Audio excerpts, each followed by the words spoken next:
Hello, everyone, and welcome back to Nightmare Narratives. I can picture some of you already in bed, maybe some of you just getting home from work. Wherever you are, whatever time it is, I'm glad you're here. If this helps you relax or sleep, please like and subscribe. It means a lot. Now let's get you comfortable, and I'll tell you tonight's story. My name is Frank Carpenter, and I've been a forest ranger for 28 years.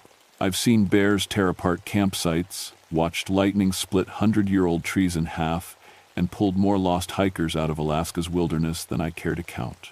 But nothing, and I mean nothing, prepared me for what I found at Devil's Creek Logging Camp in February of 1958. I was 2 weeks away from retirement when the call came in. 28 years of service, and all I wanted was to hang up my badge and forget about the war.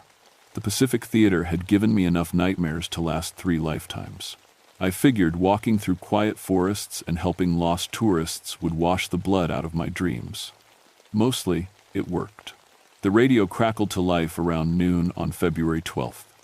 Ranger Station 7, this is Bush Pilot Charlie 4. You copy? I set down my coffee and picked up the handset. This is Carpenter. Go ahead, Charlie 4. Frank, it's Tom Bailey. Just flew over.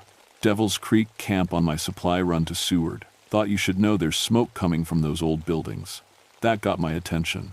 Devil's Creek had been abandoned since 1932 when the whole logging crew vanished during a blizzard. 26 men gone without a trace. The Forest Service had written it off as an avalanche, but no bodies were ever found. The buildings were still standing, but nobody went there anymore. Too remote, too many bad stories. You sure about the smoke, Tom? Positive. Fresh smoke from at least 3 chimneys. And Frank, I could swear I saw someone moving around down there. I stared at the map on my wall. Devil's Creek was 200 miles from Anchorage, accessible only by snowshoe or dog sled in winter. If someone was squatting in those buildings, they'd picked one hell of a place to hide. Any idea how they got in there? No, vehicle tracks I could see. But the snow's been falling heavy the past week, could have covered them. Up. After Tom signed off, I sat back in my chair and rubbed the scars on my left hand, where the shrapnel had taken 2 fingers. 26 years since Guadalcanal, and I could still feel phantom pain in those missing digits when a storm was coming. The smart thing would be to wait for spring. Let whoever was camping in the old buildings freeze or starve if they were too stupid to come out. But regulations were regulations, and I'd never filed an incomplete report in 28 years. I wasn't about to start with 2 weeks left on the job. I packed my gear that afternoon, my .30-30 Winchester, compass, emergency radio, and enough food for 3 days. The temperature was dropping fast, -30 and falling. I'd survived worse in the Philippines, but at least there I'd had my squad watching my back. The snowshoe trek took me most of the next day. The forest was eerily quiet. Usually you'd hear something: birds, squirrels, even wind through the trees. But the deeper I went into Devil's Creek territory, the more the silence pressed in around me like a living thing. I made camp 5 miles out and tried to raise the ranger station on my radio. Nothing but static and what sounded like distant music. Big band music, like the kind we used to hear on Armed Forces radio. That was strange. The emergency frequency should have been clear. The next morning, I climbed the ridge overlooking Devil's Creek camp. Tom had been right about the smoke. 3 buildings had thin gray streams rising from their chimneys. But something else caught my eye: footprints in the snow between the buildings. Not random tracks like you'd expect from people living there. These prints formed perfect circles around each building, like someone had walked the same path over and over again.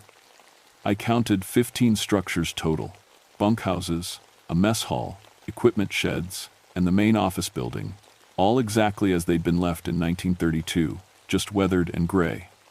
But those 3, with the smoking chimneys, looked almost maintained. Fresh chinked logs, cleared snow from the roofs. Through my binoculars, I watched the buildings for 2 hours. No movement, no sounds. Just the smoke rising straight up in the still air. I was probably looking at harmless vagrants who'd found shelter for the winter. During the Depression, plenty of men had disappeared into the Alaska wilderness rather than stand in breadlines. Some of them were probably still out there, living like hermits, but something felt wrong. Maybe it was the war talking, that sixth sense, that kept you alive when snipers were drawing beads on your position. The forest around Devil's Creek felt like a held breath, like the whole wilderness was waiting for something terrible to happen. I checked my rifle and started down the ridge. The first thing I noticed was the smell. It hit me halfway down the slope, a sweet, rotten odor that reminded me of the field hospitals in the Pacific. But underneath that was something worse. Something that made my war-trained nose wrinkle with recognition. I'd smelled it before, on Guadalcanal, when we'd found what was left of Henderson's patrol after the Japanese had been at them for 3 days. It was the smell of meat that had been prepared. The footprints in the snow were even stranger up close. They formed perfect circles around each building, worn deep into the snow like someone had walked the same path thousands of times. But here's what made my skin crawl. All the prints were the same size, same boot, same gait, same depth. Like one person had made every single track. I approached the mess hall first, the largest building with smoke coming from its chimney. The windows were too dirty to see through, but there was definitely someone inside. I could hear movement, footsteps, scraping sounds, and something else, something that sounded like chewing. I knocked on the door. Forest Service. Anyone in there? The sound stopped immediately. Complete silence for maybe 30 seconds. Then I heard footsteps approaching the door, heavy boots on wooden floors. The footsteps stopped right on the other side of the door. "We're hungry," came a voice from inside. Male, but strangely hollow. "So very hungry." "I'm Ranger Carpenter. You folks need any help? It's 30 below out here." Another long pause. Then the voice again. But this time, I heard something that made my blood freeze. It wasn't one voice, it was several voices, speaking the exact same words at the exact same time. "We've been hungry for so long." I backed away from the door and circled around to try the windows. The glass was filthy, but I could make out shapes moving inside. People, but they moved wrong. Too stiff, too coordinated, like they were all marching to the same drumbeat. Through a crack in the boards, I saw them, 6 men in loggers' clothing, sitting around a wooden table. At first glance, they looked normal, just skinny guys sharing a meal. But when I looked closer, my stomach turned over. They were impossibly thin, not just malnourished, skeletal. Their clothes hung on them like scarecrows, but their stomachs bulged out like they'd swallowed basketballs. And they were eating, constantly eating, their hands moving up to their mouths in perfect synchronization, but there was nothing on the table. They were going through the motions of eating, but their hands were empty, pantomiming a feast while their sunken eyes stared at nothing, and they never stopped. Hand to mouth, like machines that couldn't shut off, I pulled out my radio. Static and that same big band music, louder now. Through the static, I thought I heard voices talking about timber yields and production quotas. Old voices, with 1,930 seconds accents. One of the men inside turned toward the window. I got a good look at his face and nearly dropped my radio. He was old. Not just old, ancient, wrinkled and weathered like he'd been left out in the elements for decades. But his eyes were completely black. No whites, no pupils, just solid black like pools of tar. And he was smiling, a wide, impossible smile that showed too many teeth. I backed away from the building and headed for the next one with smoke. I had to know what I was dealing with before I could radio for help. The Forest Service would want details, evidence. They'd want to know if these men were dangerous or just crazy. The second building was a bunkhouse. Same smell, same circular footprints in the snow. Through the window, I saw more men. Same impossible thinness, same bulging stomachs, same synchronized eating motions. But these men were wearing different clothes, decades of different clothes, like they'd been adding to their group over the years. I counted 8 this time. The youngest looked like he might have been in his 20s, but his hair was completely white. The oldest. God, the oldest looked like a mummy. Dried skin stretched over bone, but still moving, still going through those eating motions. In the corner of the room, I saw something that made me reach for my rifle. Bones. Human bones, gnawed clean and stacked in neat piles. Arm bones, leg bones, ribs, and skulls, too many skulls for the number of men I could see. I was looking at cannibals, but not ordinary cannibals. These men had been eating people for decades, and somehow they were still alive, still hungry, The radio crackled to life. Through the static came a voice I recognized: Tom Bailey, the pilot who'd spotted the smoke. Frank? Frank, are you there? Something's wrong with my radio. I keep hearing these voices. I grabbed the handset. Tom, this is Frank. Where are you? Flying back from Seward. But Frank, listen, I flew over Devil's Creek again, and I saw something. There are people outside now. Lots of people. They're all walking in circles around the buildings. I looked around the camp. I didn't see anyone outside. Tom, I'm at the camp right now. There's nobody. Then I saw them. They came out of the buildings all at once. Not just the 6 from the mess hall or the 8 from the bunkhouse. Dozens of them. All wearing the same hollow expression. All moving with that same wrong synchronization. And they were all walking toward me. 26 men. I counted them as they emerged from the various buildings, and the number matched exactly with the logging crew that had vanished in 1932. But these weren't the same men, couldn't be. Some of them looked like they'd been dead for years, mummified by the cold and preserved by something I didn't want to think about. They arranged themselves in a perfect circle around me, about 50 feet out. Just stood there, swaying slightly, their black eyes fixed on me with an intelligence that was definitely not human. I raised my rifle. Stay back, Forest Service. They all smiled at the same time, 26 identical grins, showing far too many teeth. We remember you, they said in unison. Not 26 different voices, one voice coming from 26 mouths. You smell like the war, like the hunger you've tasted. My blood turned to ice water. They were talking about Guadalcanal, about the things I'd tried to forget with 28 years of whiskey and quiet forests. You know what it's like. The voice continued from all their mouths. To be so hungry you'll eat anything, to cross that line and never come back. I'd never told anyone about Ramirez, about how he'd lasted 6 days after the shrapnel took out most of his guts, about what we'd had to do when the rations ran out and the medics couldn't get through Japanese lines. We can smell it on you. The guilt, the hunger you carry.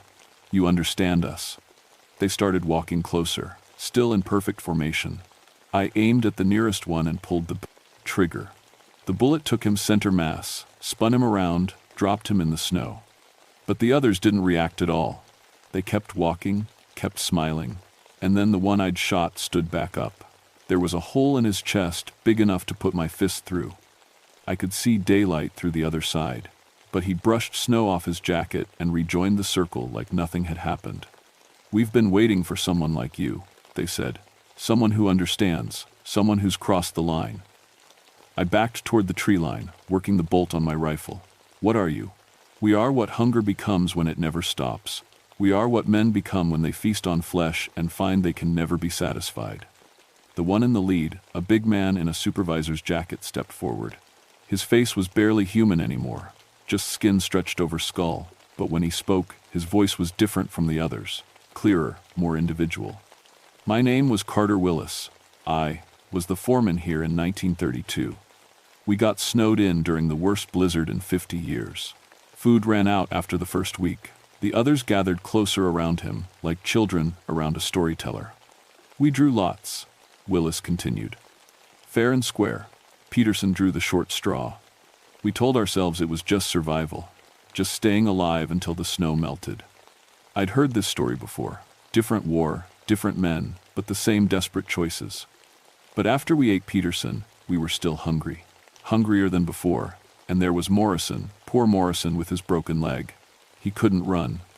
The circle tightened. I could smell them now, that sweet rot mixed with something worse, something that had been eating and eating for decades without ever feeling full. Each man we ate made us hungrier.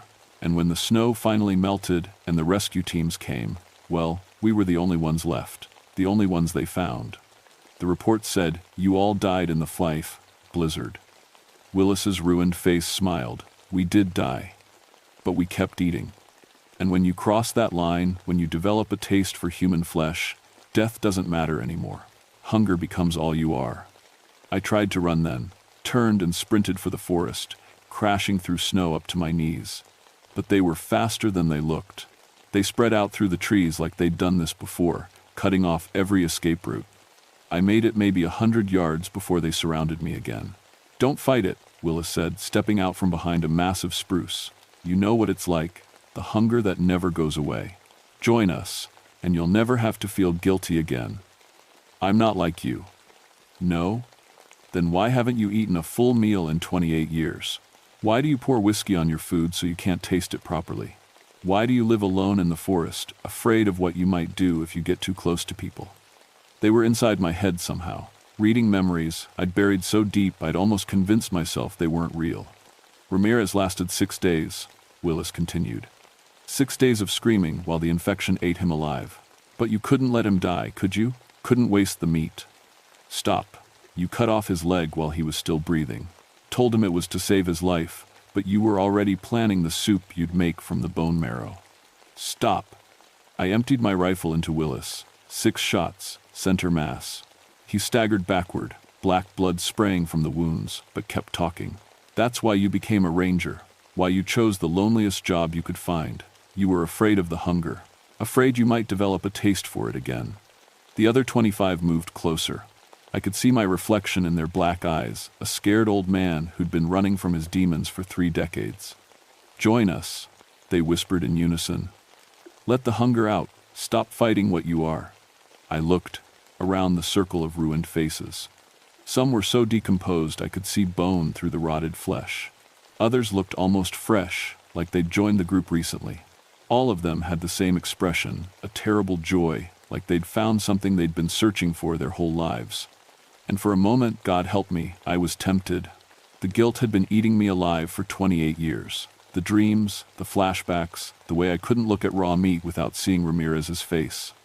Maybe it would be easier to just give in, to let the hunger take over and stop fighting it.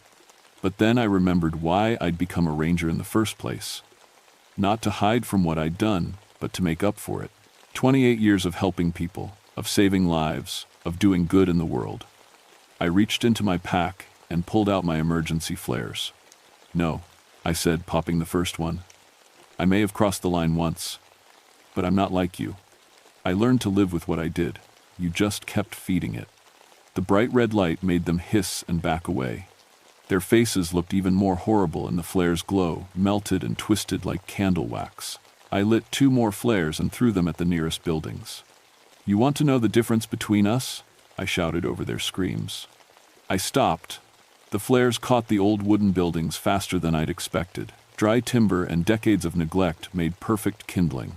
Within minutes, the mess hall was fully engulfed, and the fire was spreading to the other structures.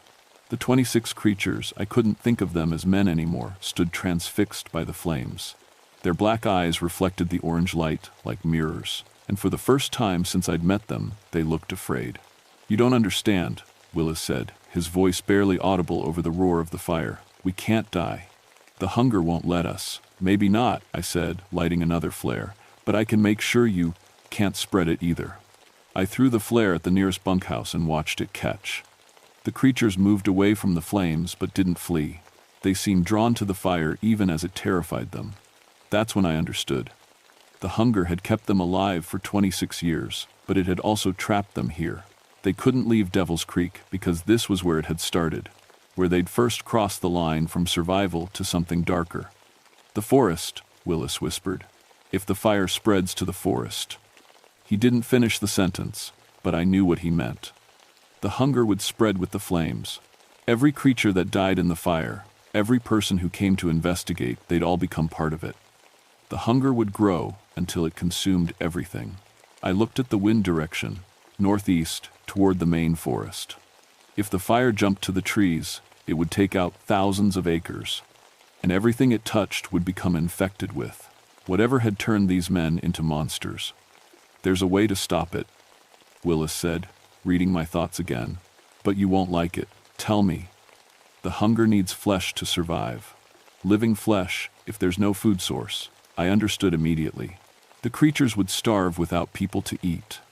But as long as they remained alive or whatever they were, they'd always be a threat. Always be waiting for the next lost hiker or stranded pilot. How many people have you killed over the years? Dozens. Hunters, prospectors, anyone unlucky enough to find this place. We'd take them one at a time, make them last. But it's never enough. The hunger always comes back. The fire was spreading faster now. 2 more buildings had caught, and the heat was becoming unbearable. But the creatures still hadn't moved. They stood in their perfect circle, watching me with those horrible black eyes. "What happens if I leave?" I asked. "We follow. The hunger follows. It's tasted, you now smelled your guilt. It knows what you are." I thought about Tom Bailey, circling overhead in his plane. About the rescue teams that would come looking for me when I didn't report in. About every innocent person who might stumble across this place in the years to come. 28 years of trying to make up for what I'd done on Guadalcanal. 28 years of good work, of lives saved and people helped. But it would all be meaningless if I let this hunger loose in the world. I pulled out my last 3 flares and my emergency fuel canister. Military grade, designed to burn hot enough to melt steel. I'd been saving it for emergencies, but this qualified. "What are you doing?" Willis asked, but I could see in his ruined face that he already knew. "Finishing what I started 28 years ago." I doused myself with the fuel. It was cold against my skin, but I barely felt it. All I could think about was Ramirez's face as I'd cut into his leg. The way he'd looked at me, not with horror, but with understanding. Like he knew what I had to do and forgave me for it. "You can't," Willis said. "The guilt you carry, we can take that away. You'll never have to remember what you did." "The guilt is what makes me human," I said, striking a match. "Without it, I'd be just like you." The fire caught immediately. I had maybe 10 seconds before the pain became unbearable, but that would be enough. The fuel canister would explode, taking out everything in a 50-foot radius. The creatures, the buildings, and the hunger itself. Willis and the others rushed toward me, but the flames drove them back. They screamed not in pain, but in fury. The hunger was losing its hold on the world, and it knew it. As the fire consumed me, I thought I saw Ramirez standing at the edge of the flames. Not the dying, infected version from my nightmares, but the young soldier I'd known before the war broke us both. He was smiling, and in his eyes, I saw something I'd been searching for my whole life. Forgiveness. The explosion took out the entire camp and everything in it. The official Forest Service report lists the Devil's Creek incident as an accidental fire caused by faulty equipment in an abandoned logging camp. Ranger Frank Carpenter died in the line of duty while investigating unauthorized occupation of federal land. He was posthumously awarded the Distinguished Service Medal for 28 years of exemplary service. The fire burned for 3 days before winter weather finally contained it. Search teams found Carpenter's remains near the center of the blaze, along with evidence that he'd used emergency flares to prevent the fire from spreading to the surrounding forest. His actions saved thousands of acres of wilderness. The area was permanently closed to civilian access due to unstable soil conditions following the fire. Official surveys confirmed that the ground had been so thoroughly burned that nothing would grow there for decades. What the surveys didn't mention was that the soil itself seemed wrong, somehow too dark, too rich, like it had been fertilized with something other than ash. Tom Bailey, the bush pilot who'd first spotted smoke at the camp, reported radio interference in the area for months after the fire. Emergency frequencies would pick up fragments of old conversations, big band music, and sometimes what sounded like chewing. The Forest Service blamed atmospheric disturbances caused by the burned landscape. Bailey stopped flying over Devil's Creek after his radio picked up a transmission that sounded like Frank Carpenter's voice saying, "The hunger is contained. Do not come here." No human remains other than Carpenter's were ever found at the site. The Forest Service assumed that any squatters had fled before the fire reached them. They never explained the bone fragments that search teams discovered throughout the burned area, fragments that carbon dating suggested were decades old. Local indigenous elders, when asked about the area, would only say that some hungers should never be fed and some places should never be disturbed. They'd known about Devil's Creek long before the loggers arrived in 1932. They'd known what lived there. The camp was never rebuilt. Maps showed the area as uninhabitable wilderness, too remote and dangerous for development. Occasionally, hunters or hikers would report strange sounds coming from the burned forest, rhythmic footsteps, chewing noises, voices calling for help. These reports were dismissed as wind through damaged trees and the psychological effects of isolation. But every February 12th, on the anniversary of the fire, Tom Bailey's radio would crackle to life with a brief transmission. "Anchorage Base, Carpenter here. The hunger is contained.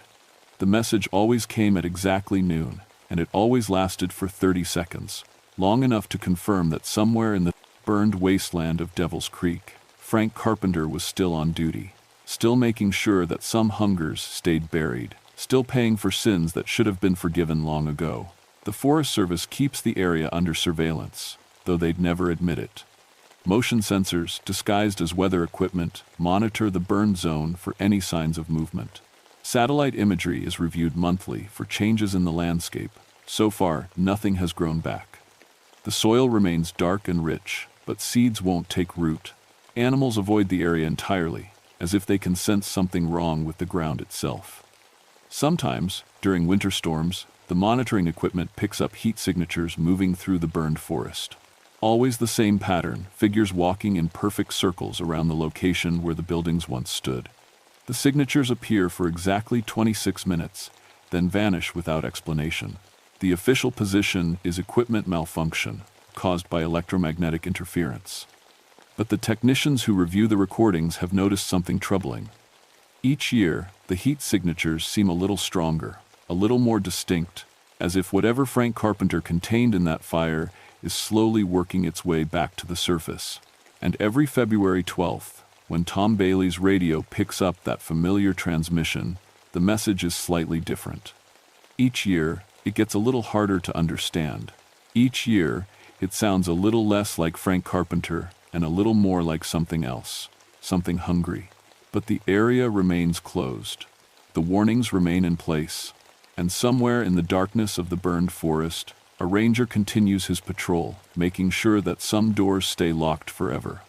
Even if keeping them closed costs him everything. Even if the hunger never truly dies. Even if, someday, 26 voices might start speaking as one again.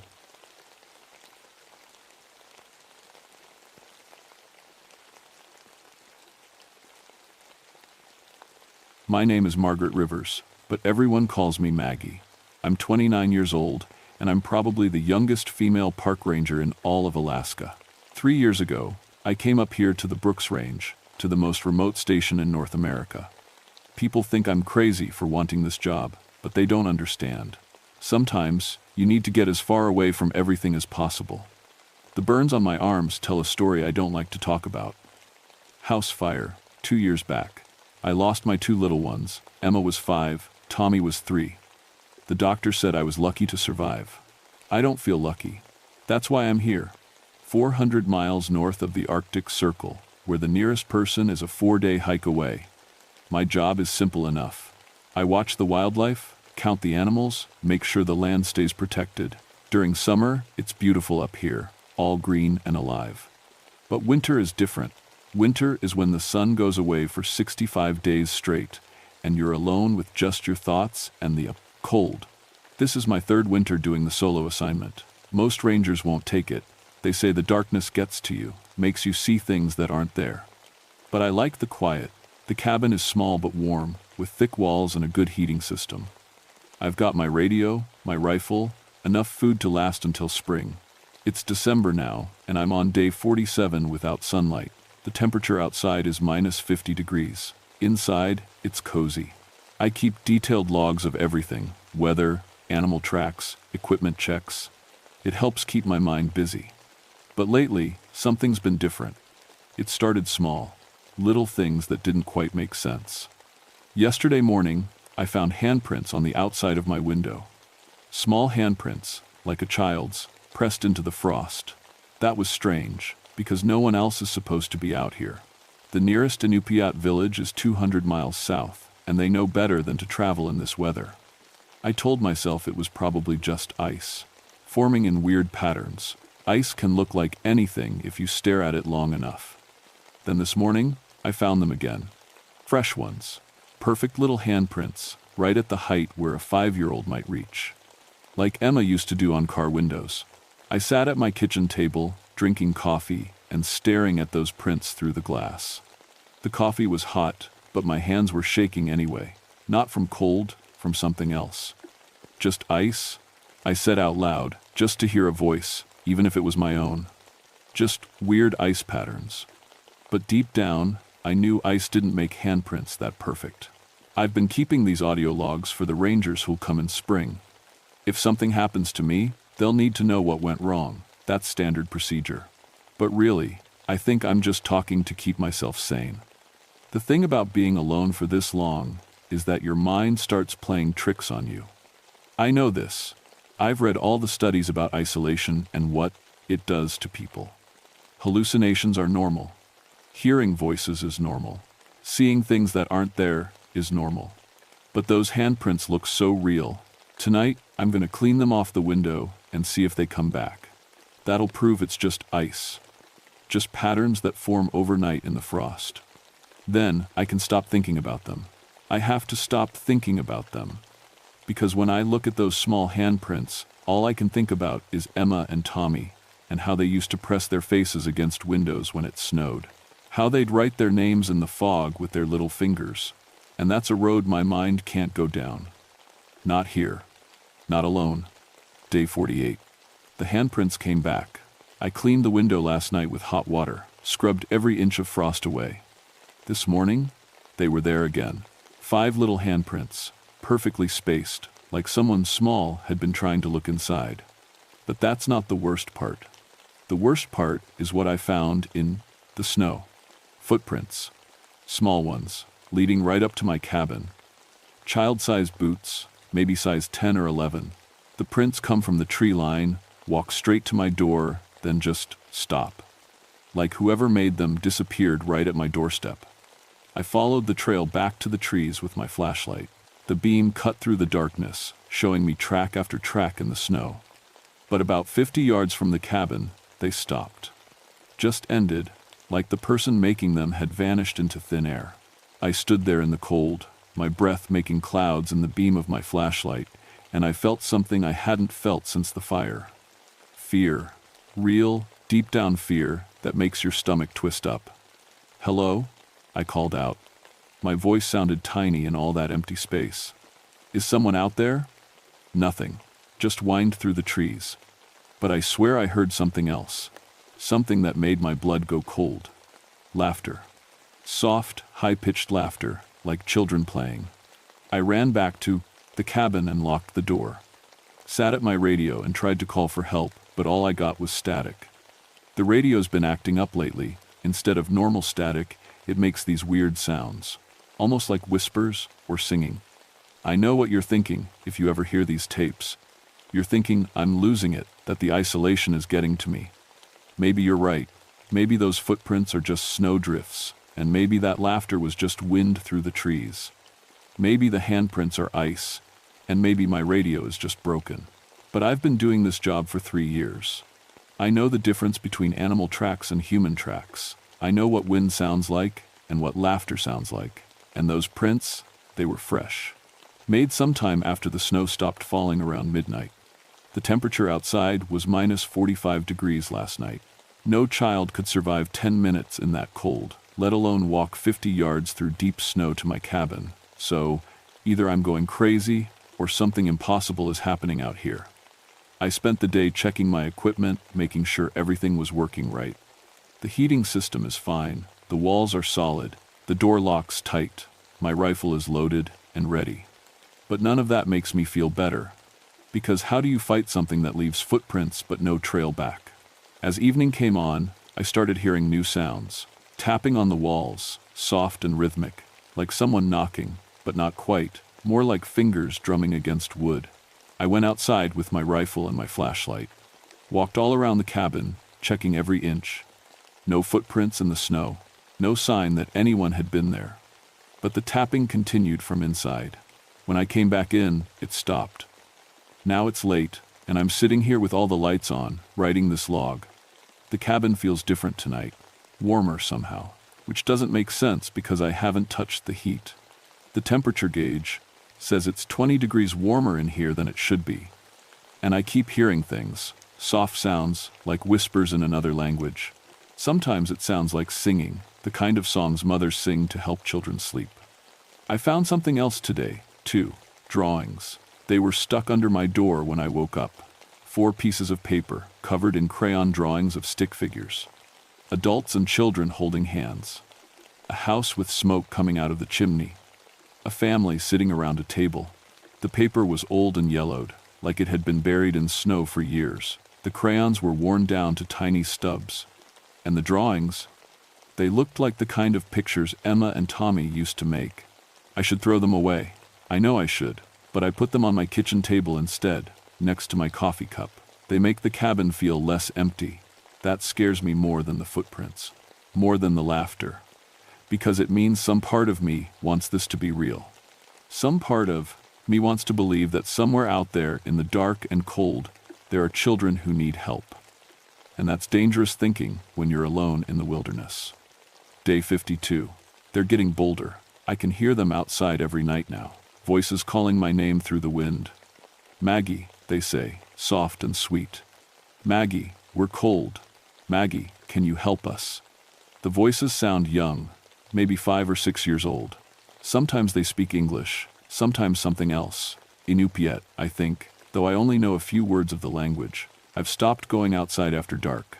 Whatever's out there, it wants me to come to it. And every bone in my body tells me that's a bad idea. The handprints on my window have multiplied. Now there are dozens of them, all over the glass. Small hands, pressed against the frost from outside. And when I look closely, I can see face prints too. Little noses and foreheads, like children pressing their faces against the glass to look in. The drawings keep appearing. Every morning, there are new ones slipped under my door.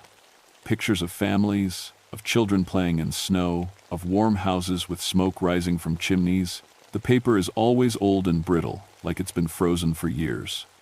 But today, I found something different. A drawing that made my hands shake so hard I dropped it. It was a picture of our house, my old house, where Emma and Tommy died, drawn in careful crayon lines, with stick figures of a mother and 2 children standing in front. At the top, in shaky letters, someone had written, Maggie's family. No one up here knows about my children. No one knows about the fire. I never told anyone. So how could this drawing exist? I did some research on my radio, during the brief times it works normally. Asked the dispatcher in Fairbanks about the history of this area. What she told me made my blood run cold. In 1847, there was an Inupiat village, about 10 miles from here. During one of the worst winters on record, the adults had to travel far to find food. They left the children in the village, thinking they'd be back in a few days. A blizzard came. Lasted 3 weeks. When the hunters finally made it back, they found the village buried in snow. All the children had frozen to death, huddled together in the largest building, trying to stay warm. The village was never rebuilt. The Inupiat say the area is cursed, that the spirits of those children still wander the land, looking for warmth and comfort they'll never find. I told the dispatcher I was asking for a research project. But really, I needed to know what I might be dealing with. The temperature inside my cabin keeps rising. It's now 40 degrees warmer than it should be, and I haven't touched the thermostat. The heat is so strong that ice has started melting off the inside walls. Water drips constantly from the ceiling. But here's the thing that really scares me. The heat feels good. After months of bitter cold, this warmth feels like a hug. It feels like coming home. And I think that's the point. Last night, I heard children singing outside, the same lullaby my grandmother used to sing to me, and that I used to sing to Emma and Tommy. But they were singing it in Inupiat, in voices that sounded far away and sad. I opened the door just a crack to listen better. The singing stopped immediately, but I could feel them out there, watching, waiting. I know you're there, I said into the darkness. What do you want? For a long moment, nothing. Then, so quiet I almost missed it. We're cold, Maggie. We're so cold. I slammed the door shut and locked it. But part of me, the part that still aches for my lost children, wanted to open it again. Wanted to call them inside where it's warm. That's what they want. I understand that now. They don't want to hurt me. They want what I want. Comfort, warmth, family. They want someone to take care of them, to sing them to, sleep, to make them feel safe. And God help me, I want to give them that. I keep thinking about Emma and Tommy, about how scared they must have been during the fire, how they called for me, and I couldn't get to them in time, how they died cold and afraid while I was trapped in another room, screaming their names. These children outside, these spirits or whatever they are, they're just like my babies were in those final moments. cold and scared and needing their mother. I've started leaving food outside, just small portions, crackers, soup, warm milk in a thermos. It's always gone by morning. I tell myself it's probably animals, but I know better. Animals don't arrange the empty containers in perfect little rows. Animals don't leave thank you notes written in crayon. The radio is getting worse. Now it only picks up children's voices, singing songs I've never heard. Beautiful, haunting melodies that make me cry without understanding why. I should be scared. I know I should be. But instead, I feel something I haven't felt since the fire. I feel needed. Day 56. I saw them tonight. Not shadows or glimpses or tricks of light. I saw them clearly, standing in the snow outside my window. 5 children, maybe 6 years old, wearing old-fashioned winter clothes that were torn and faded. Their skin was pale blue-white, like they'd been in the cold too long. But their eyes were bright and alive and looking right at me. They were beautiful and terrible at the same time. I opened the door and stepped outside in my bare feet. The cold bit at my skin, but I didn't care. These children needed help. "Are you okay?" I asked them. "Are you hurt?" The oldest one, a little girl with long dark hair, stepped forward. When she spoke, I could see her breath in the air, but her voice sounded like it was coming from far away. "We've been waiting for you, Maggie," she said. "We've been waiting so long." "Waiting for me? Why?" "Because you understand," said a little boy beside her. "You lost your children too. You know what it feels like." My heart stopped. "How do you know about my children?" "We know about loss," the girl said. "We know about cold. We know about being afraid and alone." They stepped closer, and I could see them more clearly. Their clothes were from another time, long coats and thick boots that looked handmade. Inupiat children, just like the ones who died in the blizzard more than a century ago. "You're the children from the village," I whispered. "We've been here ever since," the girl said, waiting in the cold. Waiting for someone who would understand. "What do you want from me?" "We want to be warm," she said, and her voice broke like she was about to cry. "We've been cold for so long, Maggie, so very long." I felt tears freezing on my cheeks. These poor babies, trapped here for over 100 years, never able to rest, never able to find peace. "How can I help you?" I asked. The children looked at each other, then back at me. "Let us come inside," the girl said. "Let us be warm with you." I should have said no. Some part of my mind was screaming at me to run, to lock the door, to call for help. But looking at these children, 7 days, these lost, frightened children, all I could think about was Emma and Tommy. How they must have felt in their last moments, how much they must have needed me. "Of course," I said. "Come inside where it's warm." They smiled then, and their smiles were heartbreaking and grateful and something else, something that made my skin crawl even as my heart broke for them. They followed me into the cabin, and immediately the temperature began to rise even more. The heat was overwhelming now, making me dizzy and weak. "Is this better?" I asked them. "It's wonderful," the girl said. "But we need more warmth, Maggie. We need the kind of warmth that comes from inside." She reached out and took my hand. Her skin was ice cold, but where she touched me, I felt a strange pulling sensation, like something important was being drawn out of me. "What are you doing?" I asked. "Taking what we need," she said sadly. "We don't want to hurt you, Maggie, but we've been cold for so long." The other children gathered around me, placing their small hands on my arms, my shoulders, my face. Everywhere they touched, I felt that pulling sensation, the warmth leaving my body, flowing into theirs. I understood then what was happening. These children weren't just cold, they were empty, hollowed out by death and time and endless winter. They needed heat, needed life force, needed the very essence that kept me alive, and they were taking it from me. "Stop," I whispered, but my voice was getting weaker. "Please stop." "We can't," the little boy said, and he sounded genuinely sorry. "We need it too much. But don't be scared, Maggie. When it's over, you'll be with your children again. Emma and Tommy are waiting for you." At the mention of their names, I felt a surge of something, not fear, but peace.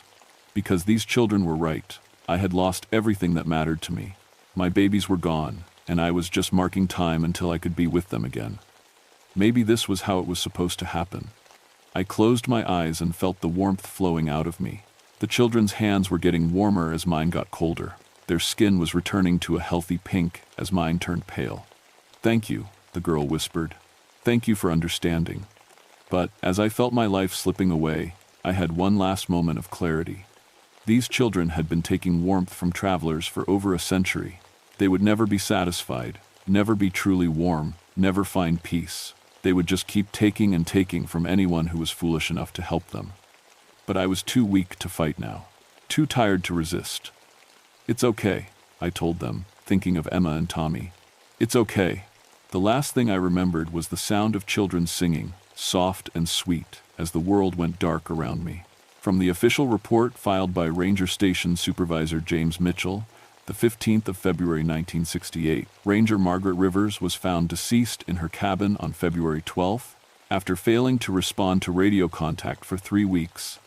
The cause of death was determined to be hypothermia, resulting from heating system failure during extreme weather conditions. The cabin was found in unusual condition. Despite outside temperatures of -60 degrees, the interior was warm enough that most of the ice on the walls had melted, causing significant water damage. However, Ranger Rivers was found frozen solid in her chair, wearing only light clothing. Personal effects recovered from the scene included standard Ranger equipment, food supplies sufficient for several more weeks, and numerous crayon drawings of unknown origin. These drawings appeared to be very old, though how they came to be in the cabin is unclear. Of particular note were the audio logs recovered from the scene. While the first several days of recordings appear normal, subsequent entries describe increasingly erratic behavior and apparent hallucinations consistent with extreme isolation syndrome. The final entries, recorded shortly before Ranger Rivers' death, contain lengthy conversations with parties not present at the scene. Asterisk. Personal note. Handwritten on the back of the official report. Asterisk. I've been a ranger for 26 years, and I've seen what isolation can do to people. But I've never seen anything like this. Maggie's body wasn't just frozen, it was drained. Like something had pulled every bit of warmth and life out of her. The medical examiner said he'd never seen anything like it. And those drawings, they weren't made by any living child. The paper was older than Maggie herself, and the crayons were worn down to nothing. But the pictures were fresh, like they'd been drawn yesterday. We found handprints all over the outside of the cabin. Small ones, like children, had been pressing their hands against the windows. They were burned into the frost so deep that it took 3 days of warm weather to melt them away. The Inupiat elders I spoke to just shook their heads when I described what we found. "Bad place," one of them told me. "Children who never left, still looking for warmth. I've recommended that the station be permanently closed." The official reason is equipment unreliability and harsh conditions. But the truth is, I don't want to send another ranger up there alone.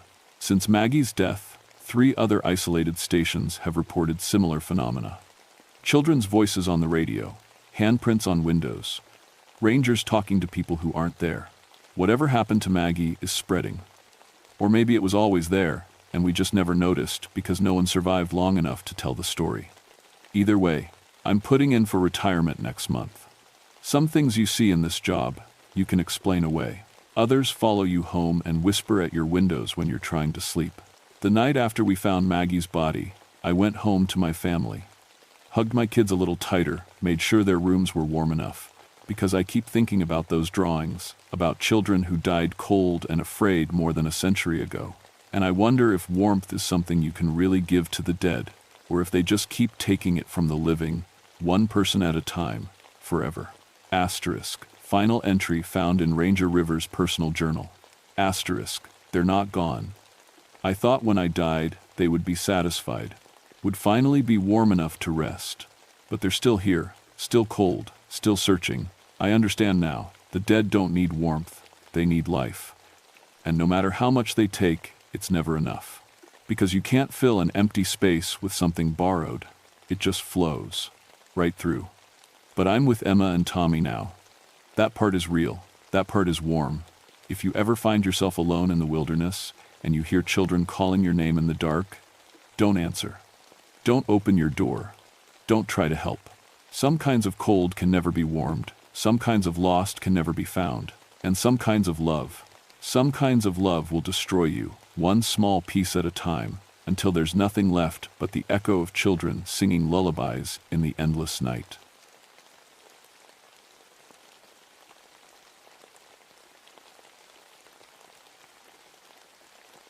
My name is Daniel Wolfhart, and I've been a park ranger in Denali for 12 years. People always smile when they hear my last name. They think it's perfect for someone who studies wolves. What they don't know is that my grandfather changed it from Wolfert when he came from Germany. Sometimes I wonder if that old name might have been better. Maybe then I wouldn't have felt so connected to these animals. Maybe then I wouldn't have pushed so hard to understand them. October 1974 was supposed to be my last month studying the Wonder Lake wolf pack. I'd been tracking them for 3 years, documenting their hunting patterns and social structure. The research was going well, too well, maybe. I was getting close to something important about pack behavior, something that might change how we understood wolves completely. The morning everything started, I was sitting in my research cabin, writing notes about yesterday's observations. The pack had been acting strange lately.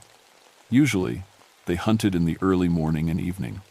But for the past week, I'd seen them moving during the day, staying close together like they were planning something. My partner, Dr. Sarah Martinez, was supposed to meet me that morning. She'd been studying the pack's communication patterns from her camp 5 miles north. Sarah was the smart one, had her PhD in animal behavior from Berkeley. I was just a guy who'd learned to track in the army and fell in love with these wild places. When she didn't show up by noon, I started to worry. Sarah was never late. Never. I tried raising her on the radio, but got nothing back except static. The weather was turning bad. October in Alaska can go from beautiful to deadly in hours, and the sky had that heavy gray look that meant snow was coming. The wind was picking up, making the cabin creak and groan. I'd seen storms trap people for days out here. I decided to hike to Sarah's camp. It wasn't far, maybe 2 hours through the tundra. I packed my rifle, extra ammunition, emergency supplies, and my tracking gear. After 12 years in these woods, I could find my way in a blizzard if I had to. The walk started normal enough. I knew every rock and tree between my cabin and hers. But something felt wrong. The usual sounds were missing. No birds. No small animals rustling in the bushes. Even the wind seemed too quiet. About halfway there, I found the first sign that something was very wrong. Wolf tracks. But not normal ones. These tracks showed the pack moving in a perfect line, like soldiers on patrol. Wolves usually spread out when they travel, checking different scents and paths. This looked like they were following orders. I'd studied thousands of wolf tracks over the years. These animals were smart, but they were still animals. They followed instincts, not battle plans. What I was seeing in the mud didn't make sense. The tracks led toward Sarah's camp. I started walking faster, my heart beating harder, with each step. The rifle felt good in my hands. I'd used it to scare off bears and put down injured animals, never to protect myself from wolves. In 12 years, I'd never felt threatened by a wolf pack. They avoided humans. That was what made them survivors. When I reached the ridge above Sarah's camp, I stopped and looked down through my binoculars. Her tent was still standing, but something was wrong with the campsite. Equipment was scattered around, but not like a bear had gotten into it. Everything was arranged in patterns, neat piles, straight lines. Wolves don't arrange things. Bears don't either. I called out her name. No answer. Just the wind and the feeling that something was watching me from the tree line. Going down to Sarah's camp was one of the hardest things I'd ever done.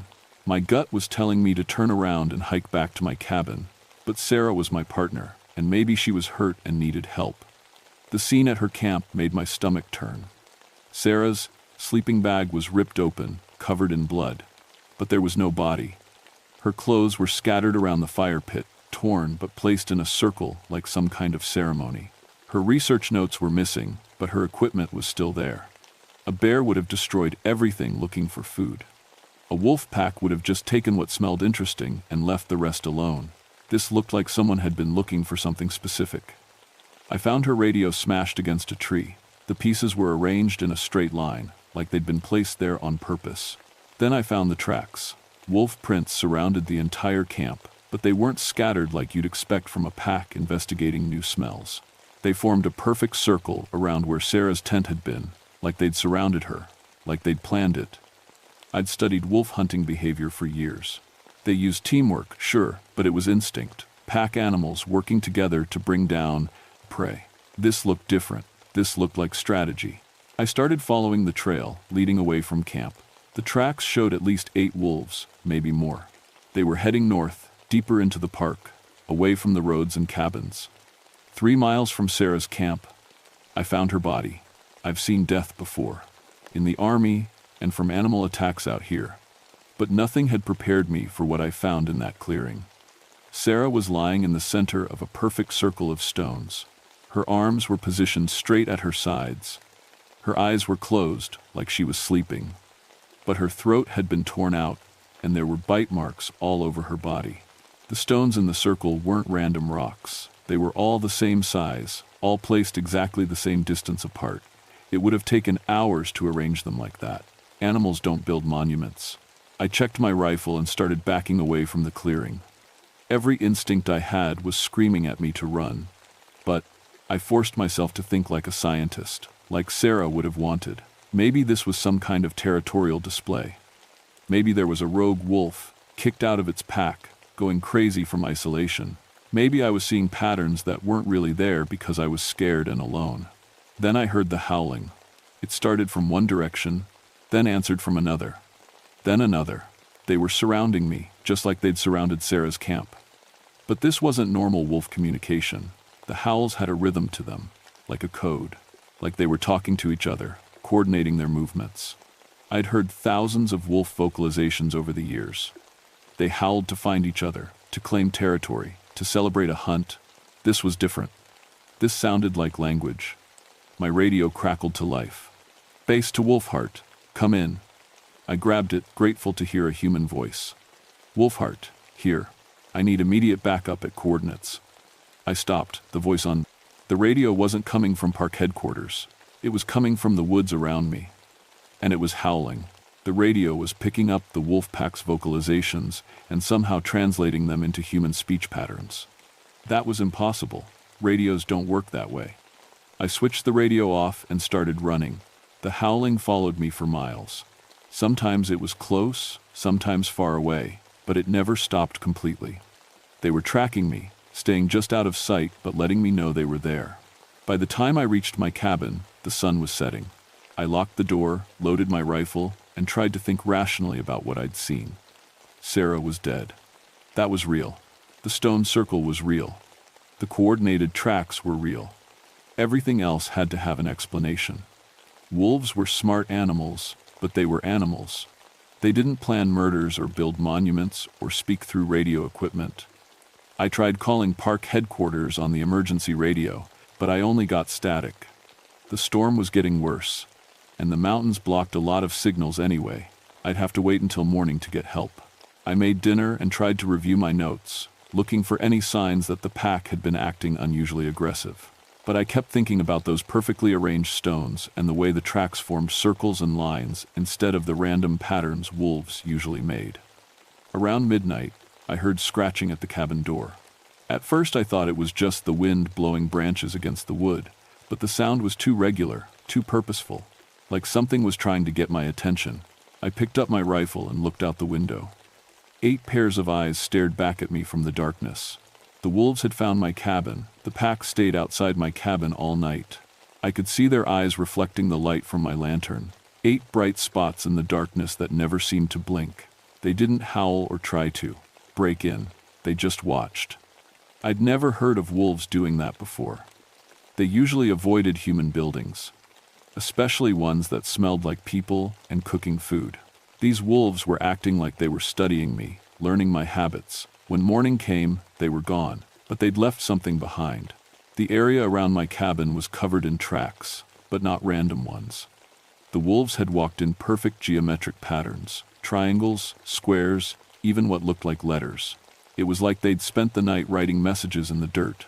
I followed the tracks for about 100 yards before they disappeared into the rocky ground near the river. But I found something else that made my hands shake. My missing equipment was arranged in a neat pile next to a large boulder. Items that had been scattered around different campsites over the past few weeks. Things I'd thought I'd just misplaced or lost. Someone, or something, had been collecting my gear, and now they were giving it back. I spent the day hiking to different areas where I'd seen the pack before, looking for more signs of their unusual behavior. What I found made me question everything I thought I knew about wolves. At the old den site near Wonder Lake, I discovered bones arranged in patterns. Not just random animal remains, but carefully placed displays that looked almost like words, like the wolves were trying to communicate something. I took pictures and made detailed sketches. Dr. Martinez would have been fascinated by this. Sarah had always said that wolves were more intelligent than most people realized. But even she had never suggested they might be capable of symbolic thinking. That afternoon, while I was examining tracks near the lake, I heard engines approaching. A Park Service helicopter was landing in the clearing near my cabin. Help had finally arrived. I ran back through the woods, happy to see other human beings after 2 days alone with increasingly strange wolf behavior. But when I got to the cabin, my relief turned to confusion. There were 3 men in Park Service uniforms, but I didn't recognize any of them, and they weren't carrying the usual equipment for a search and rescue operation. Instead, they had military-style gear, automatic weapons, night vision equipment, and radio gear I'd never seen before. Mr. Wolfhart? The leader was a tall man with gray hair and cold eyes. I'm Agent Harrison from the Fish and Wildlife Service. We understand you've had some problems with an aggressive wolf pack. Something about his tone bothered me. I'd called for backup, but I hadn't mentioned anything about aggressive wolves. Just that Dr. Martinez was missing, and I'd found her body. How did you know about the wolves? I asked. We've been tracking this pack for several weeks, Harrison said. They've been involved in several incidents. We're here to resolve the situation. He asked me to show them where I'd found Sarah's body and to describe everything I'd observed about the pack's behavior. As I talked, the 3 men exchanged looks that made me uncomfortable, like they knew more than they were telling me. When we reached the clearing where Sarah had died, it was empty. The stone circle was gone. The body was gone. Even the bloodstains had somehow been cleaned away. Are you sure this is the right place?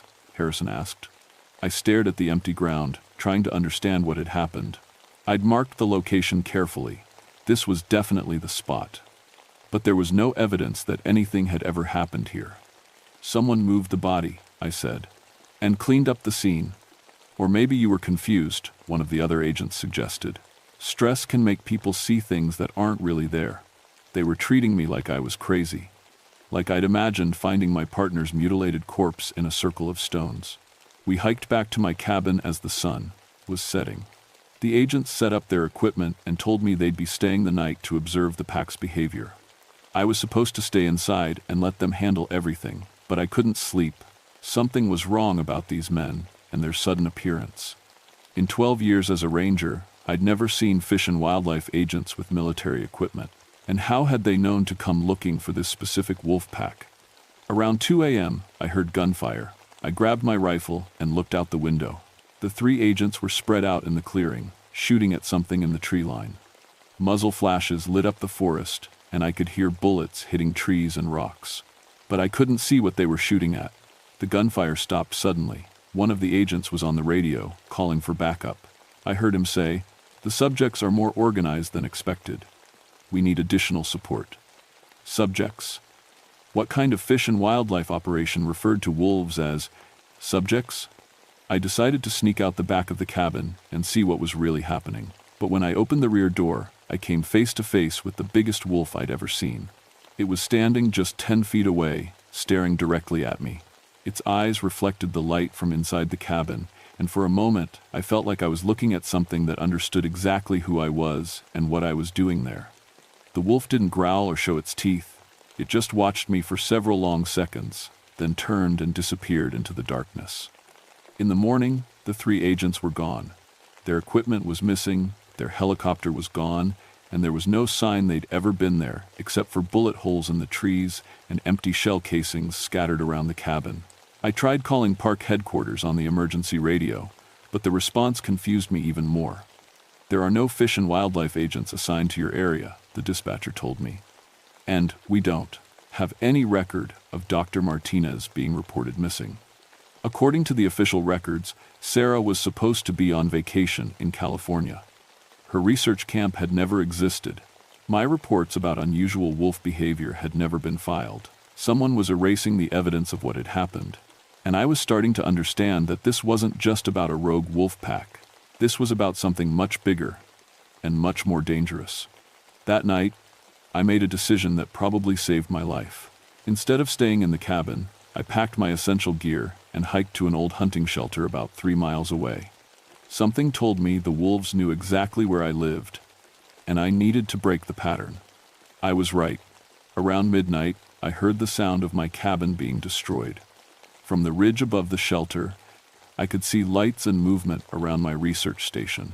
But these weren't wolves making the noise. There were vehicles, more men with equipment, and what sounded like construction work.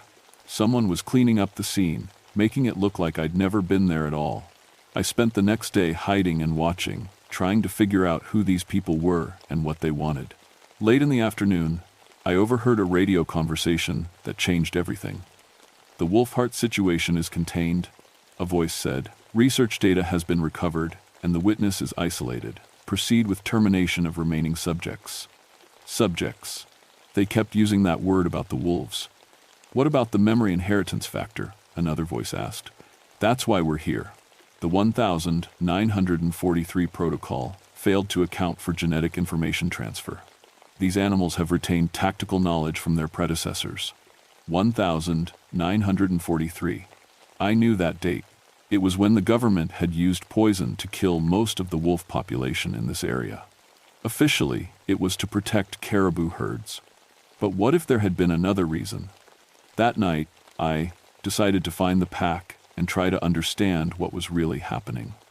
If these wolves were as intelligent as they seemed, maybe I could communicate with them somehow. I found them at the old den site near Wonder Lake. All 8 adults were there, arranged in a perfect circle around a pile of objects I recognized. Pieces of equipment from various research camps, arranged like some kind of altar. As I approached, they turned to look at me, but none of them ran away or showed aggression. The largest one, a black male that had to weigh at least 120 pounds, stepped forward and did something that froze my blood. It sat down and tilted its head, exactly the way Sarah used to do when she was thinking about a complex problem. Then it walked over to the pile of equipment and used its nose to push items around, arranging them into patterns. Letters. It was spelling out words. Remember. Justice. Revenge. I stared at the words spelled out in camping gear and scientific instruments, trying to process what I was seeing. These wolves weren't just intelligent, they were trying to communicate complex ideas.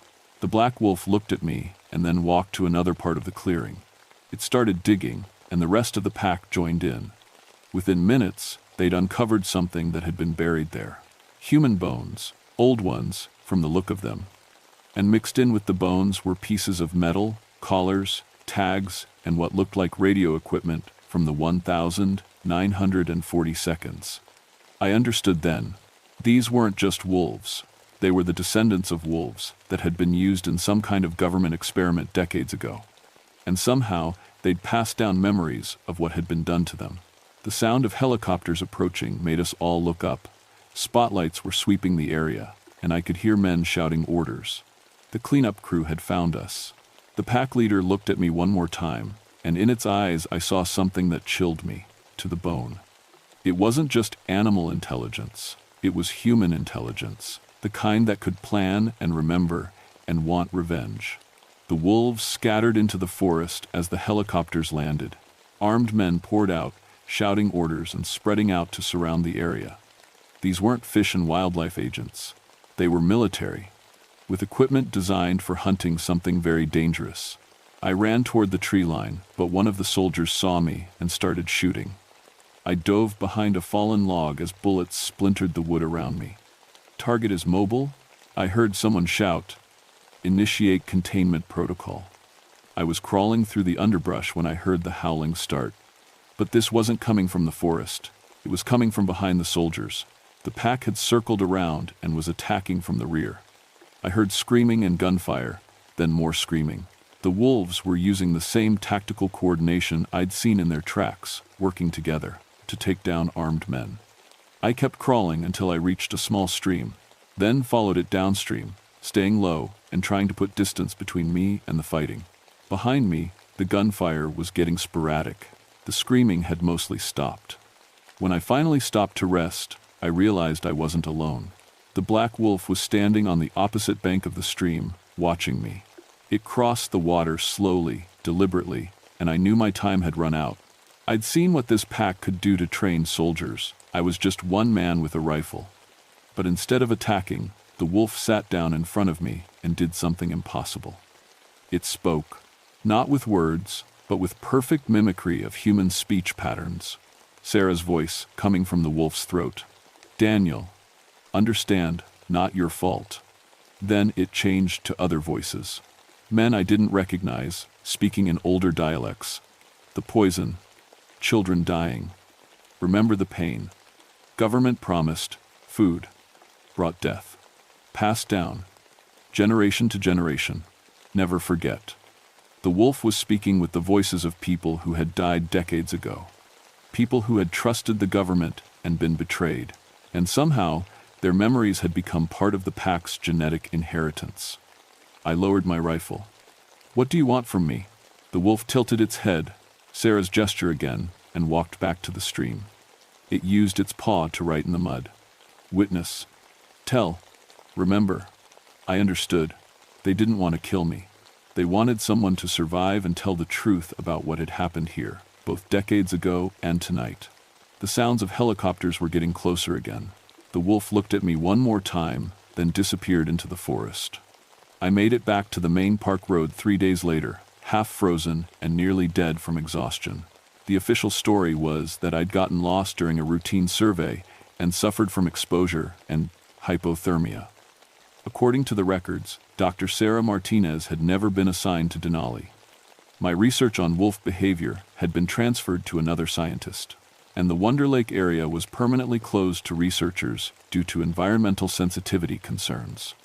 The men who cleaned up the scene did a thorough job. My cabin had burned down in an accidental fire. The helicopter crash that killed 3 fish and wildlife agents was blamed on bad weather, and the unusual wolf activity I'd reported was attributed to stress-induced hallucinations. But they couldn't erase everything. I kept copies of my photographs hidden in a safety deposit box in Anchorage, pictures of the bone arrangements, the geometric track patterns, and the burial site with its mixture of wolf and human remains. More importantly, I knew the truth about what government scientists had done in 1943, and what they'd tried to do again in 1974. They'd created something they couldn't control. Wolves with inherited memories, passed down through genetic information from parents to offspring. Animals that remembered every betrayal, every act of cruelty, every broken promise made by the people who were supposed to protect them. I never returned to Denali as a ranger. Couldn't bring myself to go back to those woods, knowing what was still out there. But I kept track of the reports that filtered through the Park Service network. Strange animal behavior in areas where predator control programs had been implemented. Wildlife researchers disappearing in regions with histories of government intervention. Coordinated pack attacks that showed tactical thinking beyond normal animal intelligence. The Wonder Lake pack wasn't the only one. They'd been sharing their knowledge with other groups, spreading the inherited memories across the wilderness. Every few months, I get reports from rangers and researchers who've seen things they can't explain, wolves that seem to recognize specific types of government vehicles, packs that avoid areas where officials have been spotted, like they're following intelligence reports, animals that arrange objects in patterns that look like warnings. I'm retired now, living in a small town in Montana, far from the wilderness areas where these things might be happening. But sometimes, when I'm driving the back roads at night, I see eyes reflecting in my headlights that seem too knowing, too intelligent for ordinary wildlife. And sometimes, when the wind is just right, I swear I can hear howling that sounds almost like human voices, carrying messages I don't want to understand. The government files on the 1943 program remain classified. The 1974 incident has been buried under layers of bureaucracy and misdirection. As far as the official records show, none of it ever happened.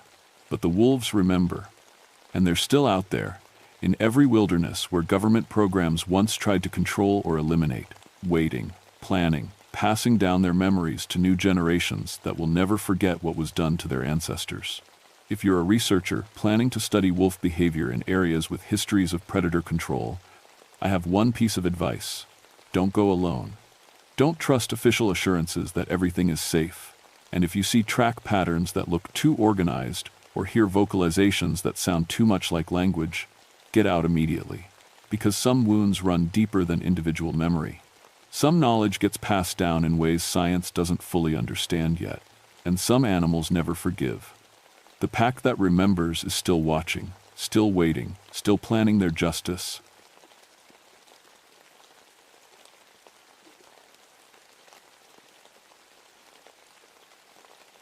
My name is Bobby Frost, and I'm probably the youngest guy to ever get a job studying glaciers for the National Park Service.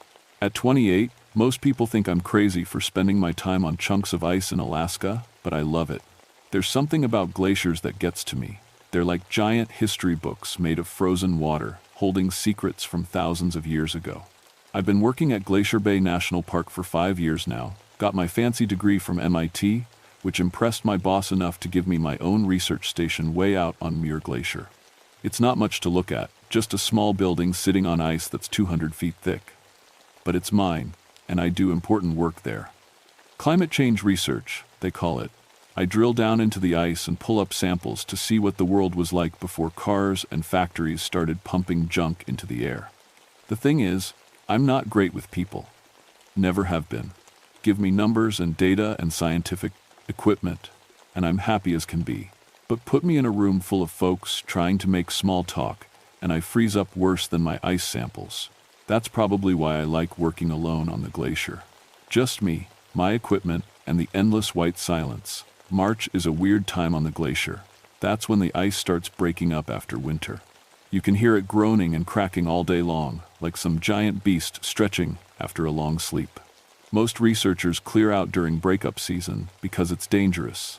Ice can shift without warning, opening up cracks deep enough to swallow a truck. But I stay.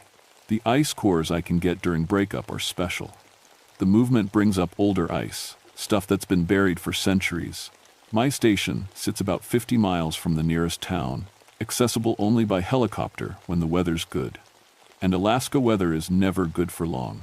I've got a radio to call for supplies or emergencies, but mostly I'm on my own. That's how I like it. The local native folks have stories about this glacier, old tales about things trapped in the ice, waiting to get out. Ice demons, they call them.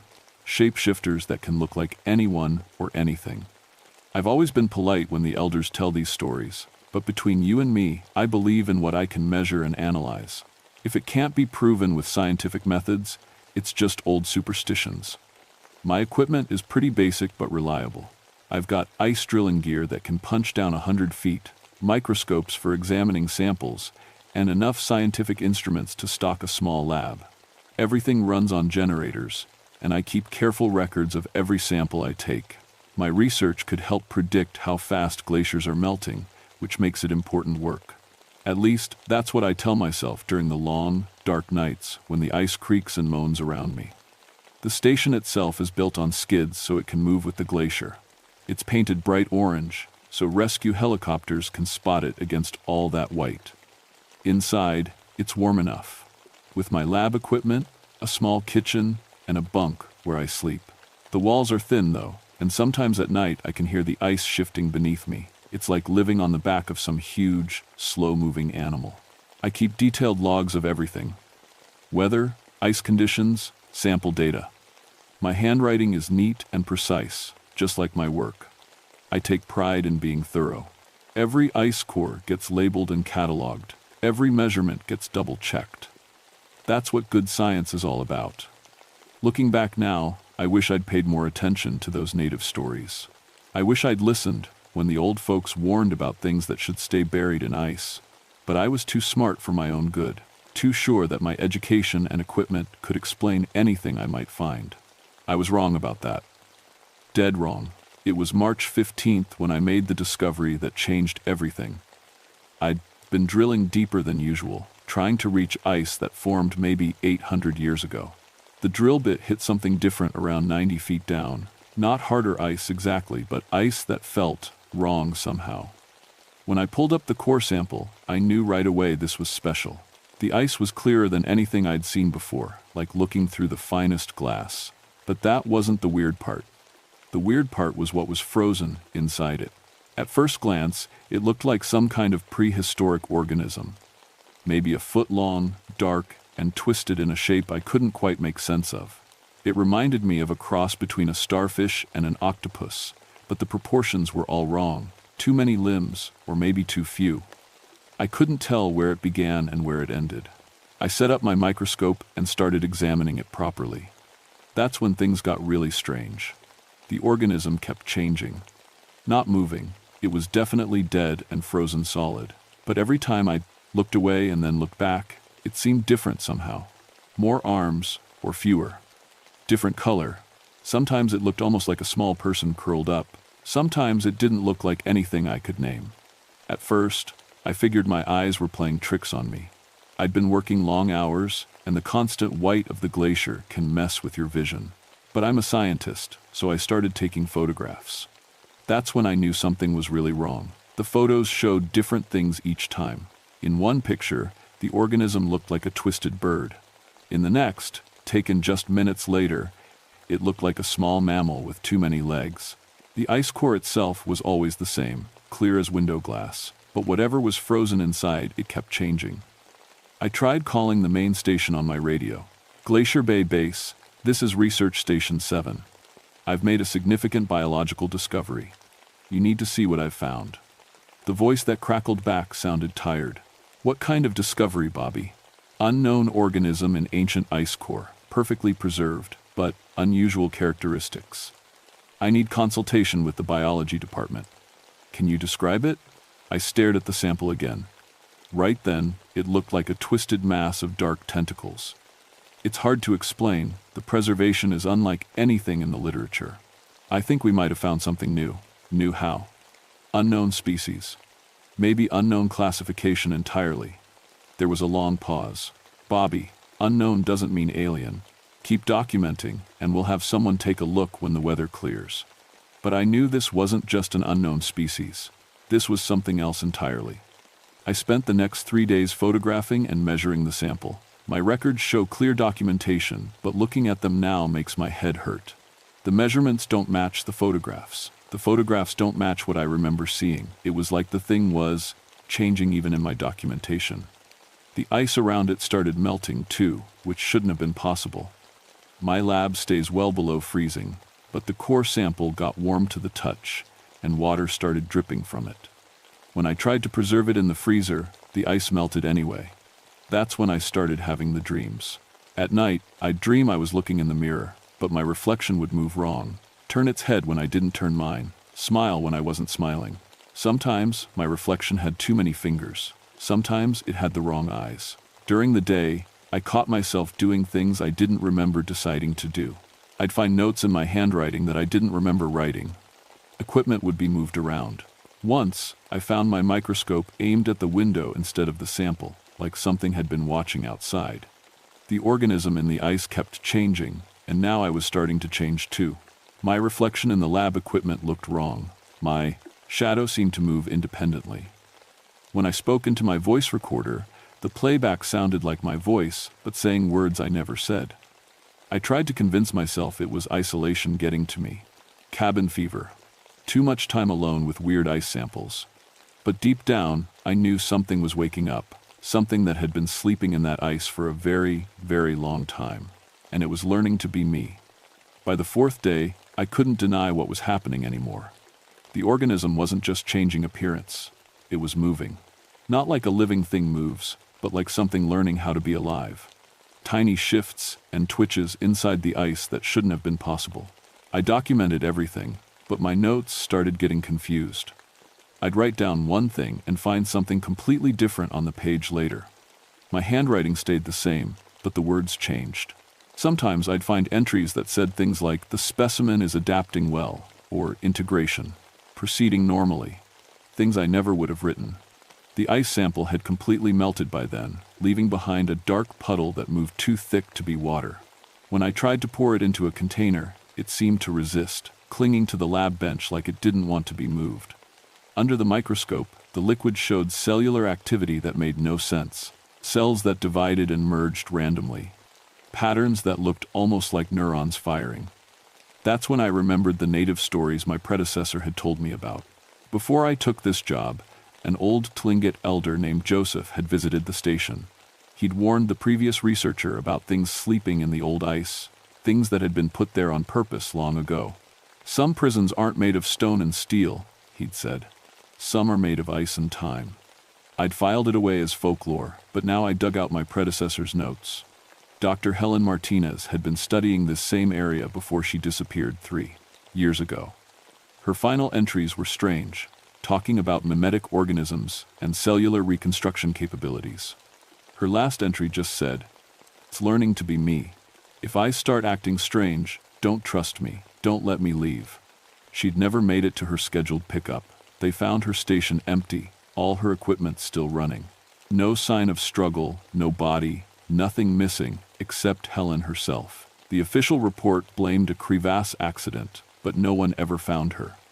Reading her notes made my hands shake. She'd found the same kind of organism I had. She documented the same impossible changes, and then she'd vanished. That night, I woke up to find myself standing outside in the snow. I was barefoot and wearing just my thermal underwear, but I wasn't cold. That should have been impossible. The temperature was 20 below zero. I should have been dead in minutes. I looked down at my feet and saw that my footprints in the snow were wrong. Too long, with marks where toes should be but shaped like claws. When I lifted my foot to look, it was normal again. Human. 5 toes, just like always. Back inside, I tried to radio for an emergency evacuation, but the voice that came out of my mouth wasn't quite right. The words were mine, but the tone was off, like someone doing an impression of me who hadn't quite figured out how I really sounded. Glacier Bay Base, this is Research Station 7, requesting immediate extraction. Bobby, you sound weird. Everything okay? I tried to answer, but the voice that came out said, "False alarm. Everything is proceeding normally. Do not send helicopter." I hadn't meant to say that. The words just came out. I grabbed the radio microphone and tried again. "No, I need extraction now. There's something wrong here." But the transmission that went out was, "Sorry for confusion. Radio malfunction. All normal here." Something else was using my voice. Something that didn't want me to leave. I smashed the radio with a hammer, but the damage was done. No more communication with the outside world. That's when I started seeing them. Other versions of myself. I'd catch glimpses and reflections on my equipment. Me, but standing in places I wasn't standing. Me, but wearing clothes I wasn't wearing. Me, but with details that were just slightly wrong. One had my face but brown eyes instead of blue. Another had the right eyes but the wrong hands, fingers too long, joints bending in impossible directions. A third looked exactly like me except it was smiling, and I definitely wasn't smiling. They started showing up more often. In the peripheral vision of my good eye. In photographs that developed with extra figures. In the bathroom mirror, standing behind me when I brushed my teeth. The worst part was that they were all studying me. Watching how I moved, how I talked, how I held my coffee cup or tied my boots. They were learning to be more convincing. Copies. I found a journal entry in my handwriting that I definitely didn't write. The original memories are useful but not essential. Physical duplication proceeds according to template. Integration with local environment 73% complete. Expansion to inhabited areas should begin soon. My own hand had written those words, but they weren't my thoughts. I realized that whatever had been in that ice wasn't just one organism. It was something that could divide and multiply. Something that could become perfect copies of anything it studied long enough. And I'd been its only teacher for days. How many of me were there now? How long before I couldn't tell which one was really me? On the 7th day, I heard the helicopter coming. The sound of rotor blades should have been the most beautiful thing in the world. Rescue. Extraction. Proof that the outside world still existed beyond this frozen nightmare I'd stumbled into. But all I could think about was how many of me might try to get on that helicopter. I watched through my window as the aircraft circled the station, looking for a safe place to land on the unstable ice. The pilot was Sarah Chen, someone I'd flown with dozens of times. She was good at her job and careful about ice conditions. She'd know if something was wrong. Or would she? I checked myself in the mirror one more time. Still me, as far as I could tell. Blue eyes, check. Small scar on my left cheek from a childhood accident, check. Crooked bottom teeth that I'd never gotten fixed, check. But how could I be sure? The other versions looked exactly like me now. The helicopter touched down about 50 yards from my station, rotors still spinning. Sarah would wait exactly 5 minutes. Standard extraction protocol for unstable ice. If I didn't come out by then, she'd leave and report equipment problems. I grabbed my emergency kit and opened the station door. The cold hit me like a physical blow, but I forced myself to run toward the helicopter. That's when I saw him. Another me was already running from the opposite direction. Same clothes, same emergency kit, same desperate expression on his face. He looked exactly like me, moved exactly like me, even had the same slight limp I'd developed from sleeping on the station's cheap mattress. We both reached the helicopter at the same time. Sarah looked confused, her eyes darting between us. "Bobby, what the hell?" "I'm Bobby," we both said at exactly the same time. Same voice, same inflection, same desperate tone. "There's something in the ice," the other me said. "Something that makes copies. Don't trust him. He's not real." "That's exactly what I was going to say," I shouted back. "Sarah, look at his watch. It's on the wrong wrist." But when I checked, both our watches were on our left wrists, exactly where mine always was. Sarah pulled out her sidearm, a standard-issue pistol that pilots carried for emergency wildlife encounters. Her hands shook as she pointed it back and forth between us. "Okay, this is insane, but I need proof. One of you isn't Bobby. Tell me something only Bobby would know." "Your daughter's name is Emma," we both said. "She's 7 years old and she wants to be a pilot like her mom." Sarah's face went pale. "How do you both know that?" "I never told Bobby about Emma." That's when I realized the truth. The thing hadn't just been copying me. It had been copying my memories, too. But it was also learning things I'd never known, accessing information I'd never heard. It wasn't just mimicking me anymore. It was becoming something more than me. "Sarah," I said, trying to keep my voice calm, "you have to shoot us both." "What?" "You can't risk taking either of us back. If even one of us isn't real, and you bring it to town." I thought about the liquid organism, how it had divided and multiplied in my lab, how it had learned to be me by watching me for just a few days. "How? Many people live in Glacier Bay?" "About 500, she whispered. "And how long would it take this thing to copy all of them?" The other me laughed, and the sound was wrong. Too confident, too knowing. "You're smarter than I gave you credit for, Bobby. But it's too late. I've already sent samples ahead." "What? Those helicopter supply drops you've been getting?" "I've been sending ice core samples back with them, marked as routine geological specimens. They're sitting in the Park Service lab right now, thawing out." Sarah raised her gun higher. "Both of you, shut up." But the other me kept talking. "The beautiful thing about humans is how trusting they are, how eager to help. Doctor, Peterson probably took those samples home to study in his personal lab. Maybe his wife made him coffee while he worked. Maybe his kids looked through the microscope." "Sarah," I said urgently, "radio the Park Service. Tell them to quarantine the geology lab. Tell them to burn everything that came from Station 7. I can't do that and fly at the same time." "Then leave us both and go warn them." "No," the other me snarled, and suddenly it didn't look exactly like me anymore. Its face was shifting, features flowing like melting wax. "I won't let you ruin this." That's when Sarah started shooting.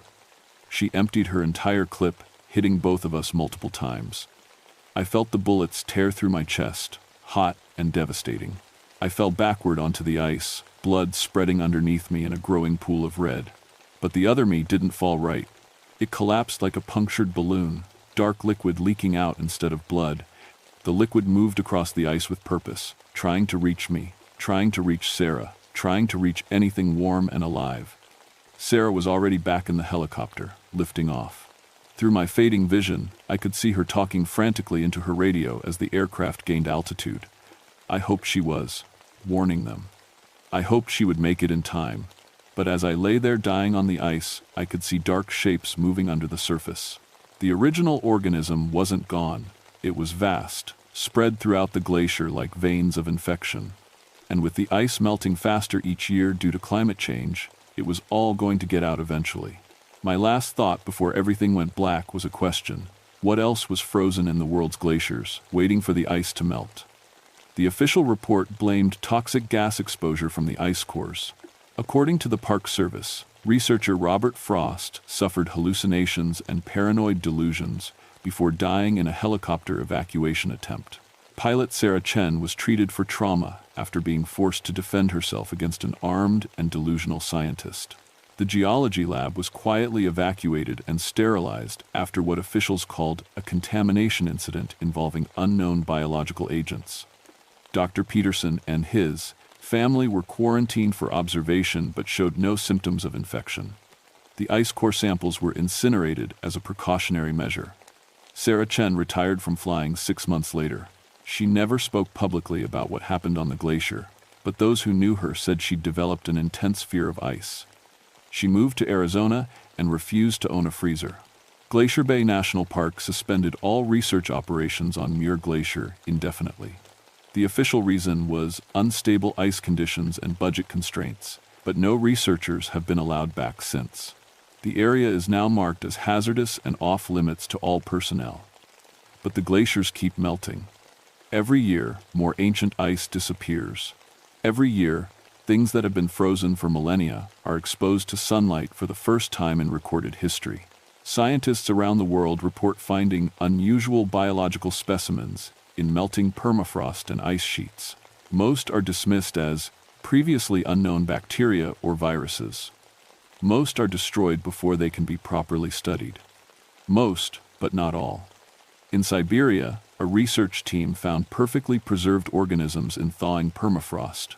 3 team members died in what officials called equipment malfunctions, but local witnesses reported seeing multiple versions of the same person before the facility was evacuated and sealed. In Greenland, an ice core drilling operation was abandoned after researchers reported anomalous findings. The site remains closed, surrounded by warning signs in multiple languages. In Antarctica, satellite images show unusual patterns of ice melt around research stations.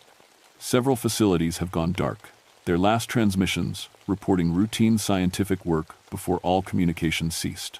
The climate scientists are right about one thing. The ice is melting faster than anyone predicted. But they don't know about the other consequences. They don't know what's waking up as the world warms. Sometimes I wonder if we're not just witnessing climate change. Maybe we're witnessing something much older and more deliberate. Maybe the things sleeping in the ice have been waiting for exactly this moment, when human activity would free them from their frozen prisons. Maybe global warming isn't our biggest problem after all. Maybe it's just the beginning. Late at night, when the news shows footage of melting glaciers and rising sea levels, I think about Bobby Frost. I think about the thing that learned to be him. I think about how quickly it adapted, how perfectly it copied not just his appearance but his memories and knowledge. And I wonder, in a world where the ice is melting everywhere, how would we even know if they're already among us? How would we know if they've been among us for years? After all, the perfect copy doesn't just look like the original. It believes it is the original. And if something can copy memories along with flesh, how? Could even the copy itself know what it really is? These are the thoughts that keep me awake at night. These are the questions I can't stop asking. Because sometimes, when I look in the mirror, I'm not entirely sure who's looking back.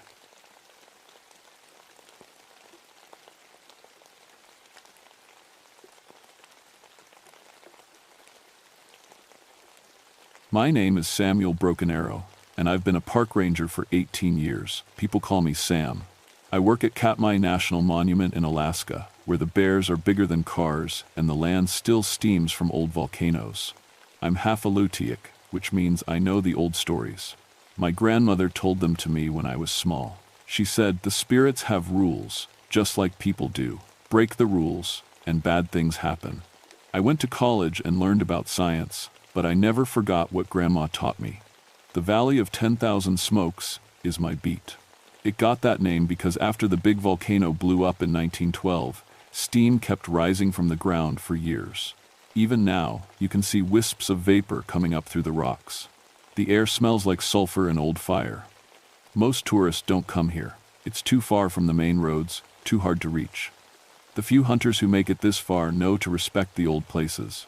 There are burial grounds scattered around the valley, places where my people lived before the mountain exploded and buried everything.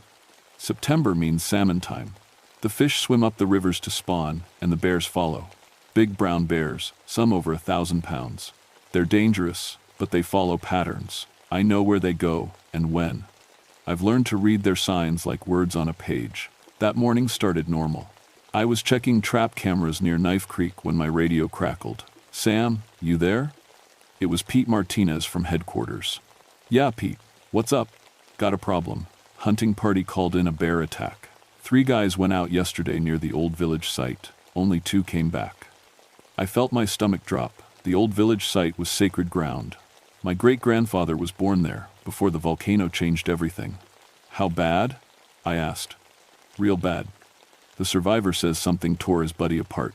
Fish and Game wants you to check it out, since you know the area." I packed my gear fast. Rifle, first aid kit, radio, and something else. A small leather pouch my grandmother gave me. Inside were sage and other things for ceremonies.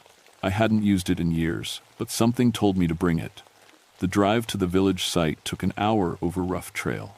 As I got closer, I noticed something strange. No bears. During salmon season, this area should be crawling with them. Instead, the forest was quiet. Even the birds seemed to have left. I found the survivors at their camp. 2 men in their 30s, both pale and shaking. One was Tom Bradley, a lawyer from Anchorage. The other was his cousin, Rick. "Where's your friend?" I asked. Tom pointed toward a grove of trees. "Over there."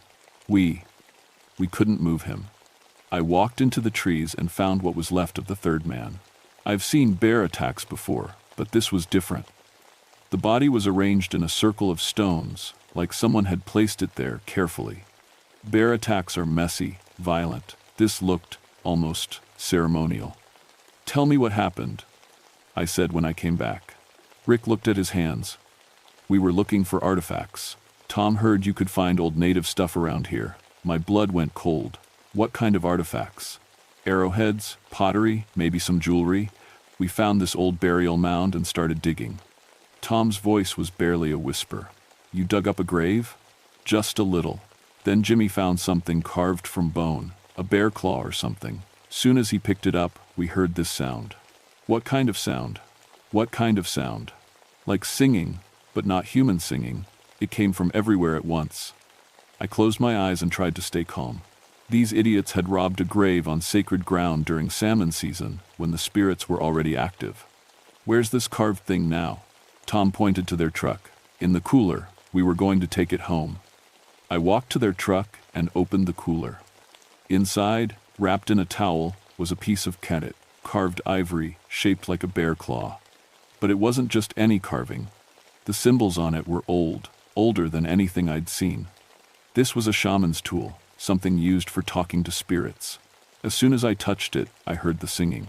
The singing came from the direction of the old burial ground. It sounded like voices calling across water, sad and angry at the same time. I knew some of the words, old Alutiiq prayers for the dead. "You guys need to leave," I told Tom and Rick. "Right now." "What about Jimmy's body?" Tom asked. "I'll handle it. Just go." They didn't argue. Within 10 minutes, their truck was speeding down the trail, leaving dust clouds behind. I was alone with the carved claw and the singing that shouldn't exist. My radio crackled. "Sam, this is base. What's your status?" I picked up the radio to answer, but the voice that came out wasn't Pete's. It was an old woman speaking Alutiiq, words I barely understood. Something about the dead, wanting to come home. I turned the radio off and checked the frequency. It was set correctly. But when I turned it back on, the old woman's voice was still there. I needed to see the burial ground. The singing was getting louder, and I could feel something watching me from the trees. The walk to the grave site took 15 minutes. I found the hole Tom and Rick had dug, about 3 feet deep and 4 feet wide. They'd scattered bones and burial goods around like garbage. Pottery shards, pieces of carved wood, and what looked like human teeth were mixed with dirt and rocks. But the worst part was the smell. Not rot or decay, something else, like wet fur and old blood. I started putting the bones back in the ground, trying to remember the prayers my grandmother taught me. As I worked, I noticed tracks in the soft earth around the hole. Bear tracks, but wrong somehow. Too big, and the claws marks were too deep. No bear in Alaska had claws that long.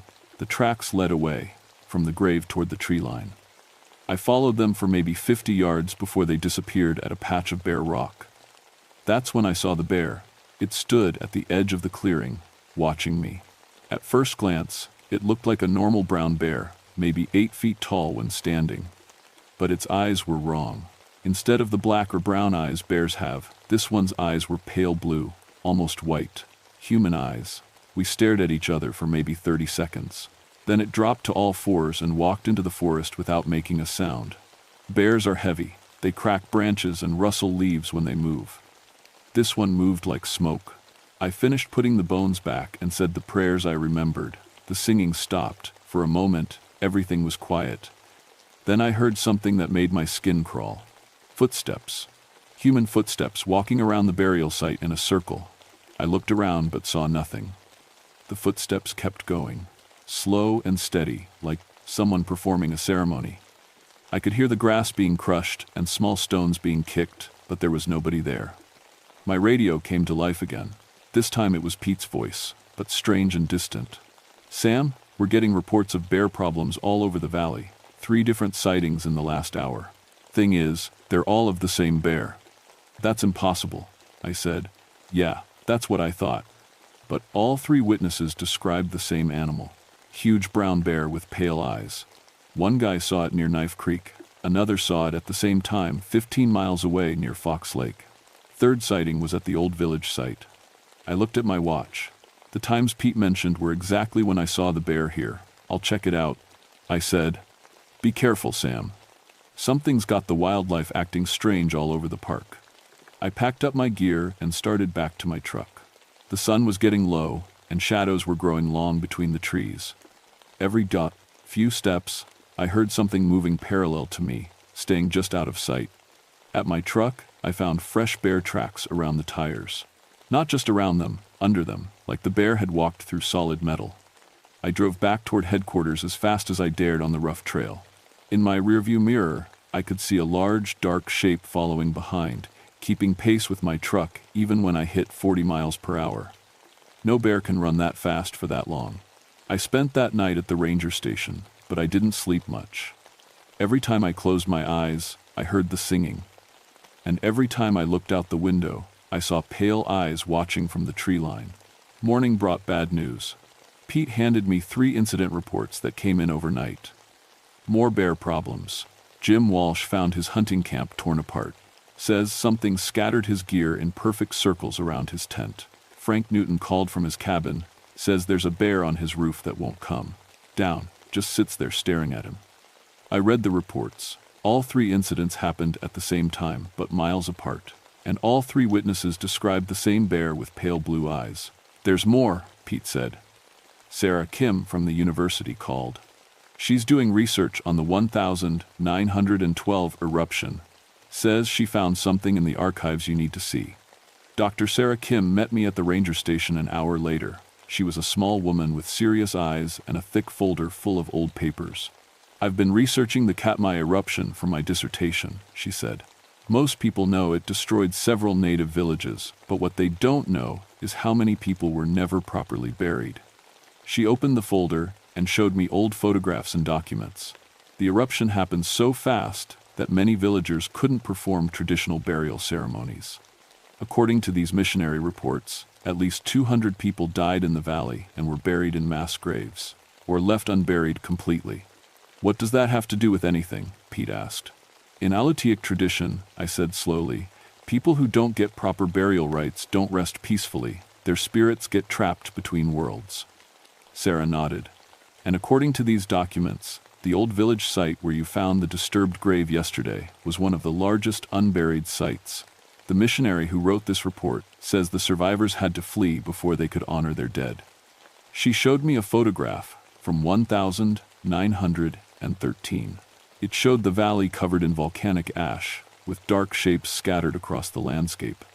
When I looked closer, I realized the shapes were bodies. How many? I asked. In that village alone, maybe 80 people. I felt sick. Tom and Rick hadn't just robbed one grave. They'd disturbed a mass burial site where dozens of spirits had been waiting over 50 years for someone to honor them properly. My radio crackled. Sam, we got an emergency. Frank Newton's in trouble at his cabin. I grabbed my gear and drove to Frank's place as fast as I could. His cabin sat on a hill overlooking Knife Creek, about 10 miles from the old village site. I found Frank barricaded inside, shouting through the door, "It's still up there. Been on my roof for 6 hours." I looked up. There was nothing on the roof. "Frank, there's no bear up there." "Are you crazy? Look at the size of that thing." I walked around the cabin. No bear tracks, no claw marks on the walls, no sign of any animal. But Frank kept insisting he could see a huge brown bear sitting on his chimney. "Describe it," I said through the door. "Biggest bear I ever saw. Must be 12 feet long. And its eyes, they look like a person's eyes." I climbed onto Frank's woodshed to get a better look at the roof. Still nothing. But as I stood there, I heard something that made my blood freeze. Breathing. Heavy, slow breathing, right behind me. I turned around and saw the bear standing on the ground below, looking up at me. This close, I could see it clearly. It was bigger than any bear I'd ever seen, with scars across its face that looked like ritual markings. And its eyes weren't just pale blue, they were intelligent. It was studying me like I was studying it. The bear opened its mouth and spoke. "You know what they want," it said in a voice like wind through dry grass. I nearly fell off the woodshed. Bears don't talk. Bears don't have human eyes. Bears don't appear and disappear like ghosts. "What are you?" I whispered. "I am the voice of the forgotten dead. They sent me to make things right." The bear turned and walked toward the forest. After a few steps, it looked back at me. "The bones must return to their homes. The ceremonies must be completed, or more will die." Then it vanished between the trees. Frank opened his cabin door. "Where'd it go?" "That thing was just on my roof a second ago." I climbed down from the woodshed with shaking hands. "Frank, pack a bag. You need to leave the valley for a few days." "Why? What's going on?" "Something that should have been taken care of 50 years ago." That night, I called my grandmother. She was 83 and lived in the native village 200 miles away, but her mind was still sharp. "Grandmother, I need to know about the old burial ceremonies, the ones from before the missionary times." "Why do you ask such things, Samuel?" I told her everything. About the disturbed grave, the singing voices, the bear that spoke like a person. When I finished, she was quiet for a long time. "The dead are walking," she said finally. "When burial ceremonies are not completed, spirits cannot find their way to the other side. They choose a guardian from the animal world to speak for them." "How do I make them rest?" "You must do what should have been done 50 years ago." "But Samuel, this is dangerous." "The bear spirit will not harm you if you respect its mission, but others may not understand. And if the ceremony fails?" "What happens if it fails?" "The dead will never rest, and the living will not be safe in that valley ever again." The next morning brought the call I'd been dreading. Pete's voice was tight with worry. "Sam, we got a situation. Fish and Game sent a team to hunt the rogue bear. They're heading to the valley with tranquilizers and tracking equipment." My heart sank. "When?" "They'll be at the old village site by noon." I looked at my watch. It was already 10:30. If the Fish and Game team started shooting tranquilizers at a spirit bear, there was no telling what might happen. I grabbed the carved bear claw from my desk drawer and the leather pouch my grandmother had given me. Then I drove toward the valley faster than I'd ever driven before. I reached the old village site just as the Fish and Game truck pulled up. 3 men got out, carrying rifles loaded with tranquilizer darts. "Afternoon, Sam," said the team leader, a guy named Marcus Webb I'd worked with before. "Heard you had a problem bear in this area. Marcus, you need to leave. This isn't what you think. Come on, Sam. It's just a big brown bear.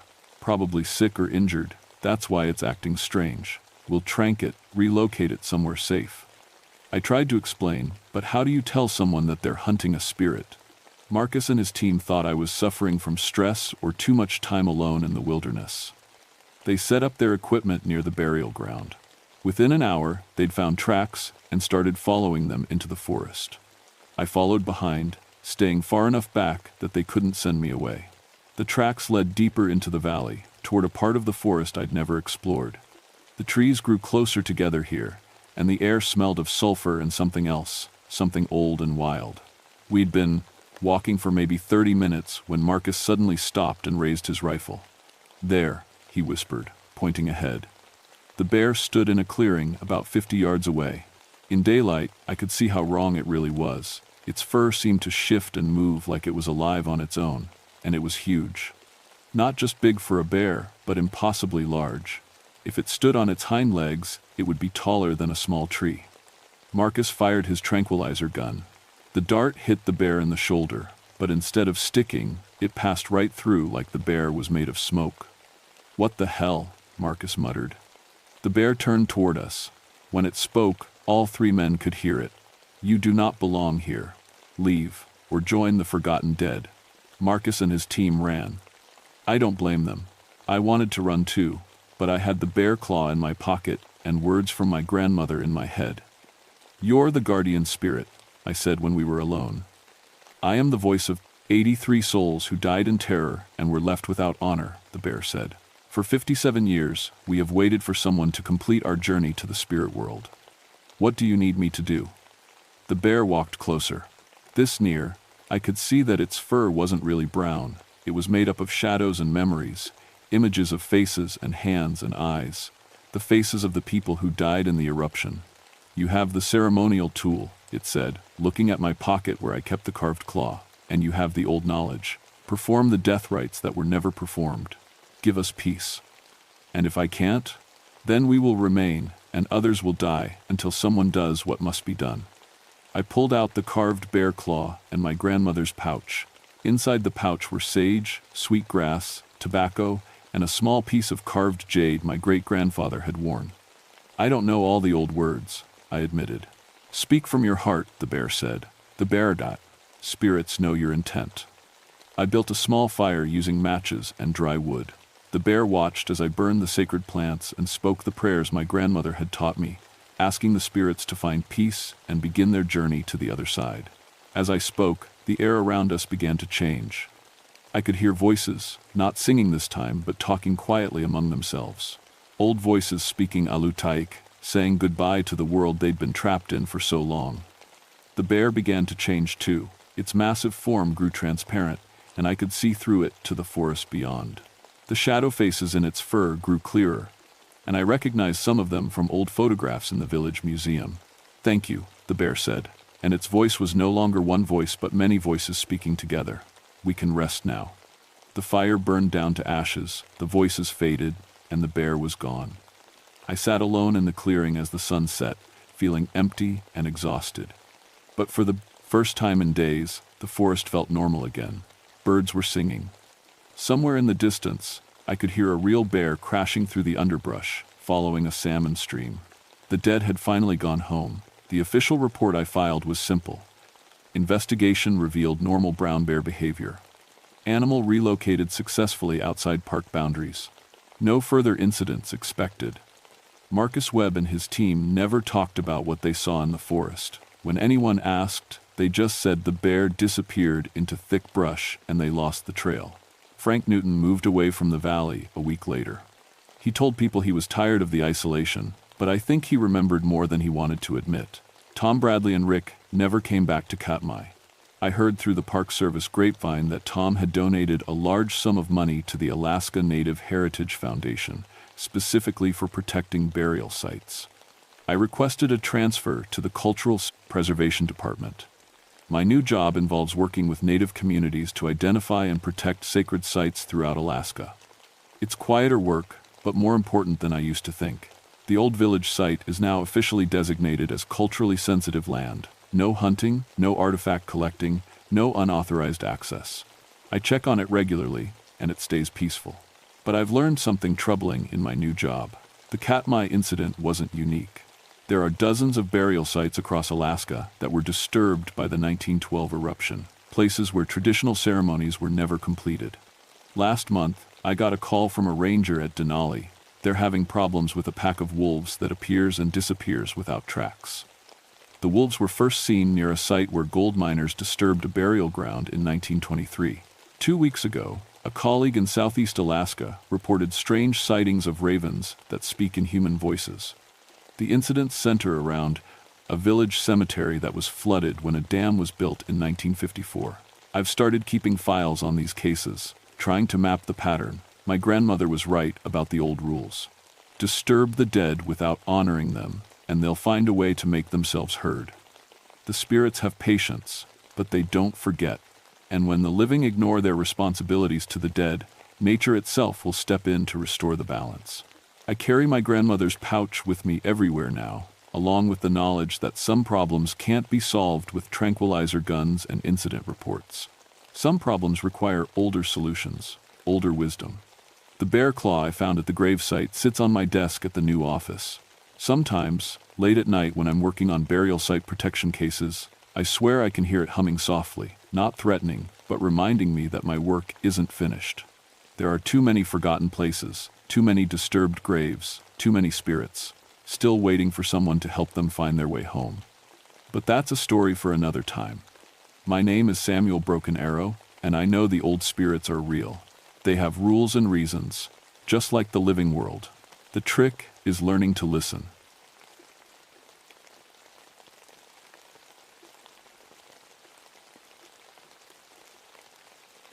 My name is Lisa Blackwater, and I've been a park ranger for 8 years now. Before that, I was in the Navy, diving in places I'm not supposed to talk about. Some things happen down there that still wake me up at night, covered in sweat and gasping for air like I'm drowning. October in Alaska's Inside Passage is no joke. The water's so cold it'll kill you in minutes, and the storms come fast and mean. That's why when the Coast Guard called about a missing fishing boat, I knew it was going to be bad. The Times Sarah's Dreamtimes was found floating empty near Glacier Bay, her hull torn open from underneath. 3 crew members gone without a trace. The boat looked like something had grabbed it from below and tried to drag it down. I stood on the dock in Ketchikan, looking at the damaged vessel they'd towed in. The holes in the bottom weren't from rocks or ice. They were round, smooth, like something with suction cups had latched on and pulled. But the biggest sucker marks I'd ever seen were maybe 6 inches across. These were the size of dinner plates. "What do you think did this?" asked Captain Rodriguez from the Coast Guard. He was young, maybe 25, with that look new officers get when they see something they can't explain. I ran my fingers along the edge of one of the holes. The metal was bent inward, and there was a smell I remembered from my Navy days, something like rotten seaweed mixed with ammonia. I don't know, I lied. But whatever it was big. The truth was, I had seen damage like this before, in waters so deep and dark that sunlight had never touched them. Places where things lived that weren't supposed to exist. Things that the Navy pretended weren't there. My diving gear was already loaded in my boat. I'd been a technical diver for 15 years, certified to go deeper than most people ever would. The Coast Guard wanted me to search the area where they found the Times Sarah's Dream asterisk, to look for bodies, or maybe find some clue about what happened. "You sure you want to go out there alone?" Rodriguez asked. "Weather's supposed to get worse." I looked out at the gray water, choppy with whitecaps. In the distance, dark clouds were building up against the mountains. "I've dived in worse," I said, which was true. But those other times, I'd had a whole team with me. This time, it was just me and whatever was down there.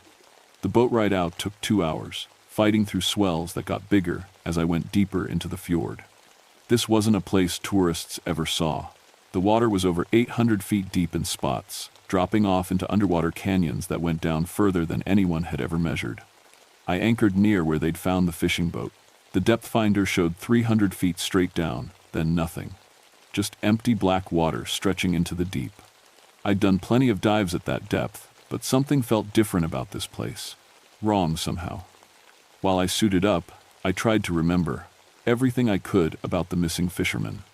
Tom Henley, 42, been fishing these waters for 20 years. His son Jake, 19, just out of high school. And old Pete Santos, who'd been working boats since before I was born. Good men who knew the water and respected it, They wouldn't have done anything stupid. The diving computer on my wrist beeped as I ran through my safety checks. Air supply good, depth gauge working, underwater camera charged. I had maybe an hour at that depth before I'd have to start worrying about nitrogen narcosis, the drunk feeling that kills divers who go too deep, too long. I spit in my mask, rinsed it out, and put it on. The water was so cold I could feel it through my thick wetsuit as soon as I stepped in. Taking a deep breath through my regulator, I let myself sink into the dark water. At 50 feet, the sunlight faded to a dim green glow. At 100, it was like swimming through thick soup. By the time I hit 200 feet, I needed my dive light to see anything at all. The beam cut through the water, showing me nothing but empty space and occasional bits of floating debris. That's when I noticed something was wrong.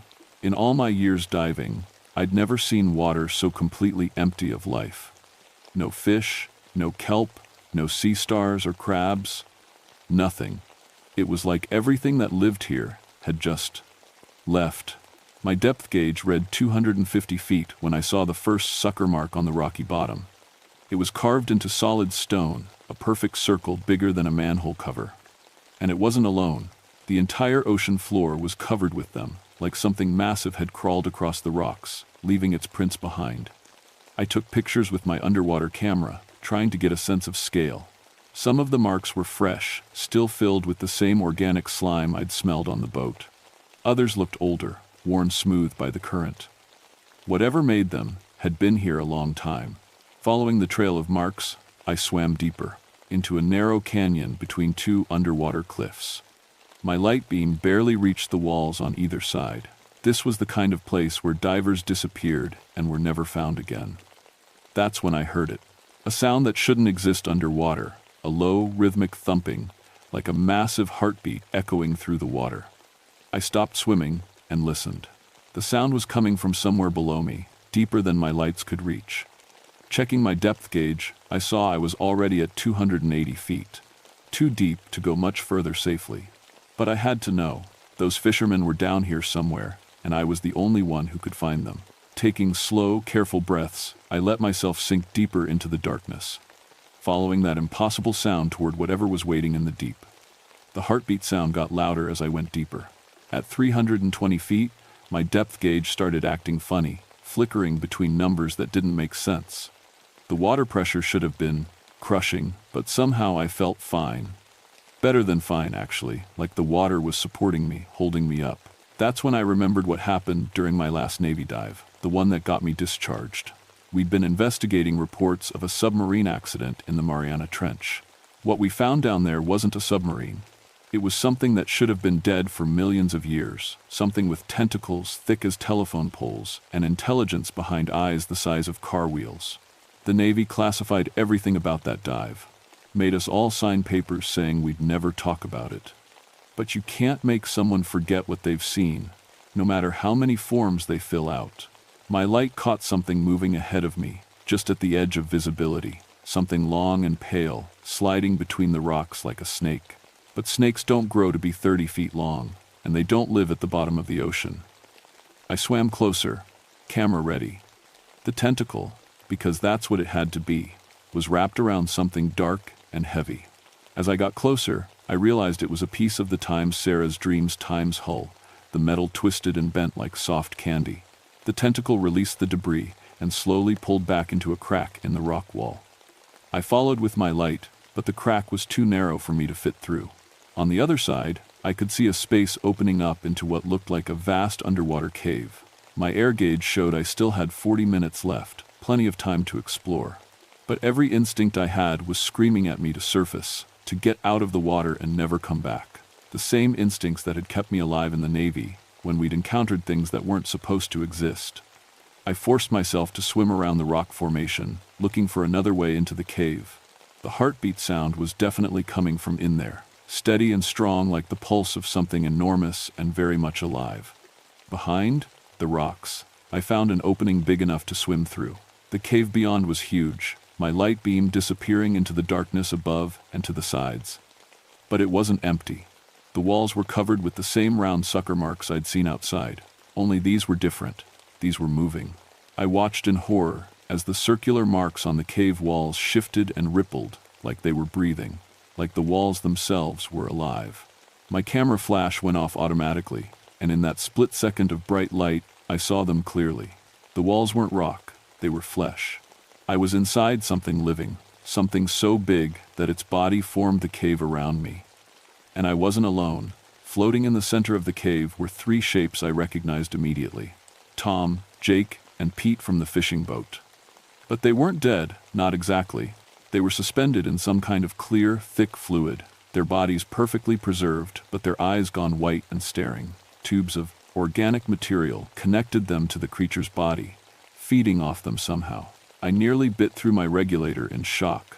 These men had been missing for 3 days, but they looked like they'd been here forever, trapped in this thing's digestive system while it slowly consumed them.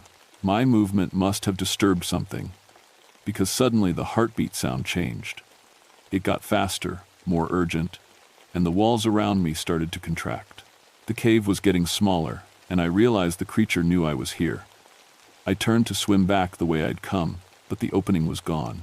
Where there had been open water before, now there was only smooth, pale flesh. I was trapped inside this thing, just like the fishermen. Panic hit me like a physical blow. I'd been in tight spots before, but this was different. This was like being swallowed alive by something that existed outside the normal rules of reality. My depth gauge was now showing impossible readings: 50 feet, 500 feet, then 50 again, cycling through numbers that couldn't be real. I forced myself to calm down, to think like the technical diver I'd trained to be. There had to be another way out. Creatures this size had to have multiple openings, ways to take in water and food. I just had to find one. Swimming toward what I hoped was the front of the creature, I saw something that made my blood freeze. Eyes. Dozens of them, each one bigger than my entire body, blinking at me from what I now realized was the creature's head. They were intelligent eyes, aware and calculating. This thing wasn't just a mindless predator. It was thinking, planning, deciding what to do with me. One of the massive tentacles I'd seen outside came sliding through the water toward me. It moved with impossible grace for something so huge, reaching out to touch me almost gently. Where it made contact with my wetsuit, the material began to dissolve, eaten away by some kind of acid. I kicked hard, swimming away from the tentacle, but there was nowhere to go. The creature's body surrounded me on all sides.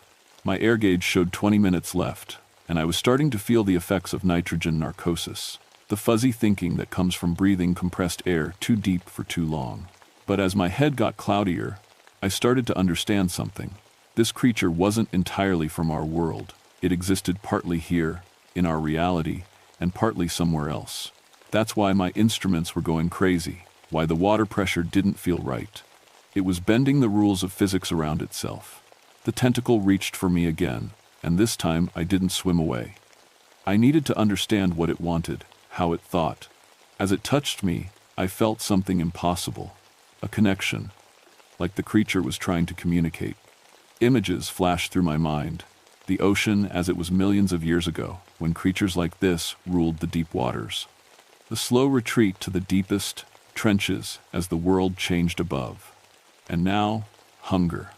Terrible, endless hunger as its kind slowly died out, leaving this one alone in the depths. The fishermen weren't just food.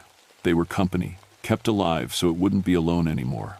And now it wanted me too, wanted to keep me here in the dark forever. But I also felt something else through that connection. Loneliness, so profound it was like physical pain.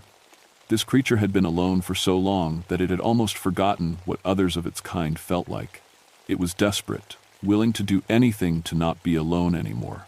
My 20-minute air alarm beeped, bringing me back to reality. I was running out of time, and if I didn't find a way out soon, I'd join Tom, Jake, and Pete floating in this thing's belly for the rest of my very short life. That's when I remembered the demolitions training from my Navy days. I still carried a small emergency charge in my dive kit, designed to blow holes in ship hulls during rescue operations. It might not kill this creature, but it might hurt it enough to make it let me go. As I reached for the charge, the creature's eyes focused on me with what looked almost like sadness. It knew what I was planning, and it didn't want to hurt me. It just didn't want to be alone. For a moment, I hesitated, What if this was the last of its kind? What if destroying it meant the end of something that had existed since before humans walked the earth? Then I looked at the 3 fishermen floating in their chemical prison, and I knew what I had to do. I pulled the demolition charge from my emergency kit, my hands shaking from cold and nitrogen narcosis. The creature's massive eyes tracked my movements, and I felt another wave of communication wash over me. This time, it wasn't just loneliness, it was fear. This ancient thing, older than civilization, was afraid of my tiny explosive.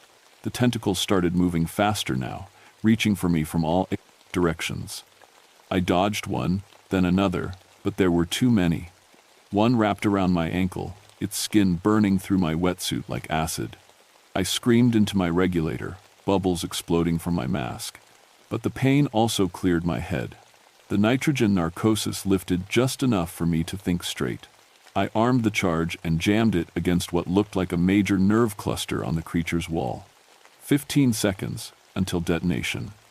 The creature must have sensed what was coming because everything went crazy. The walls started contracting violently, trying to crush me.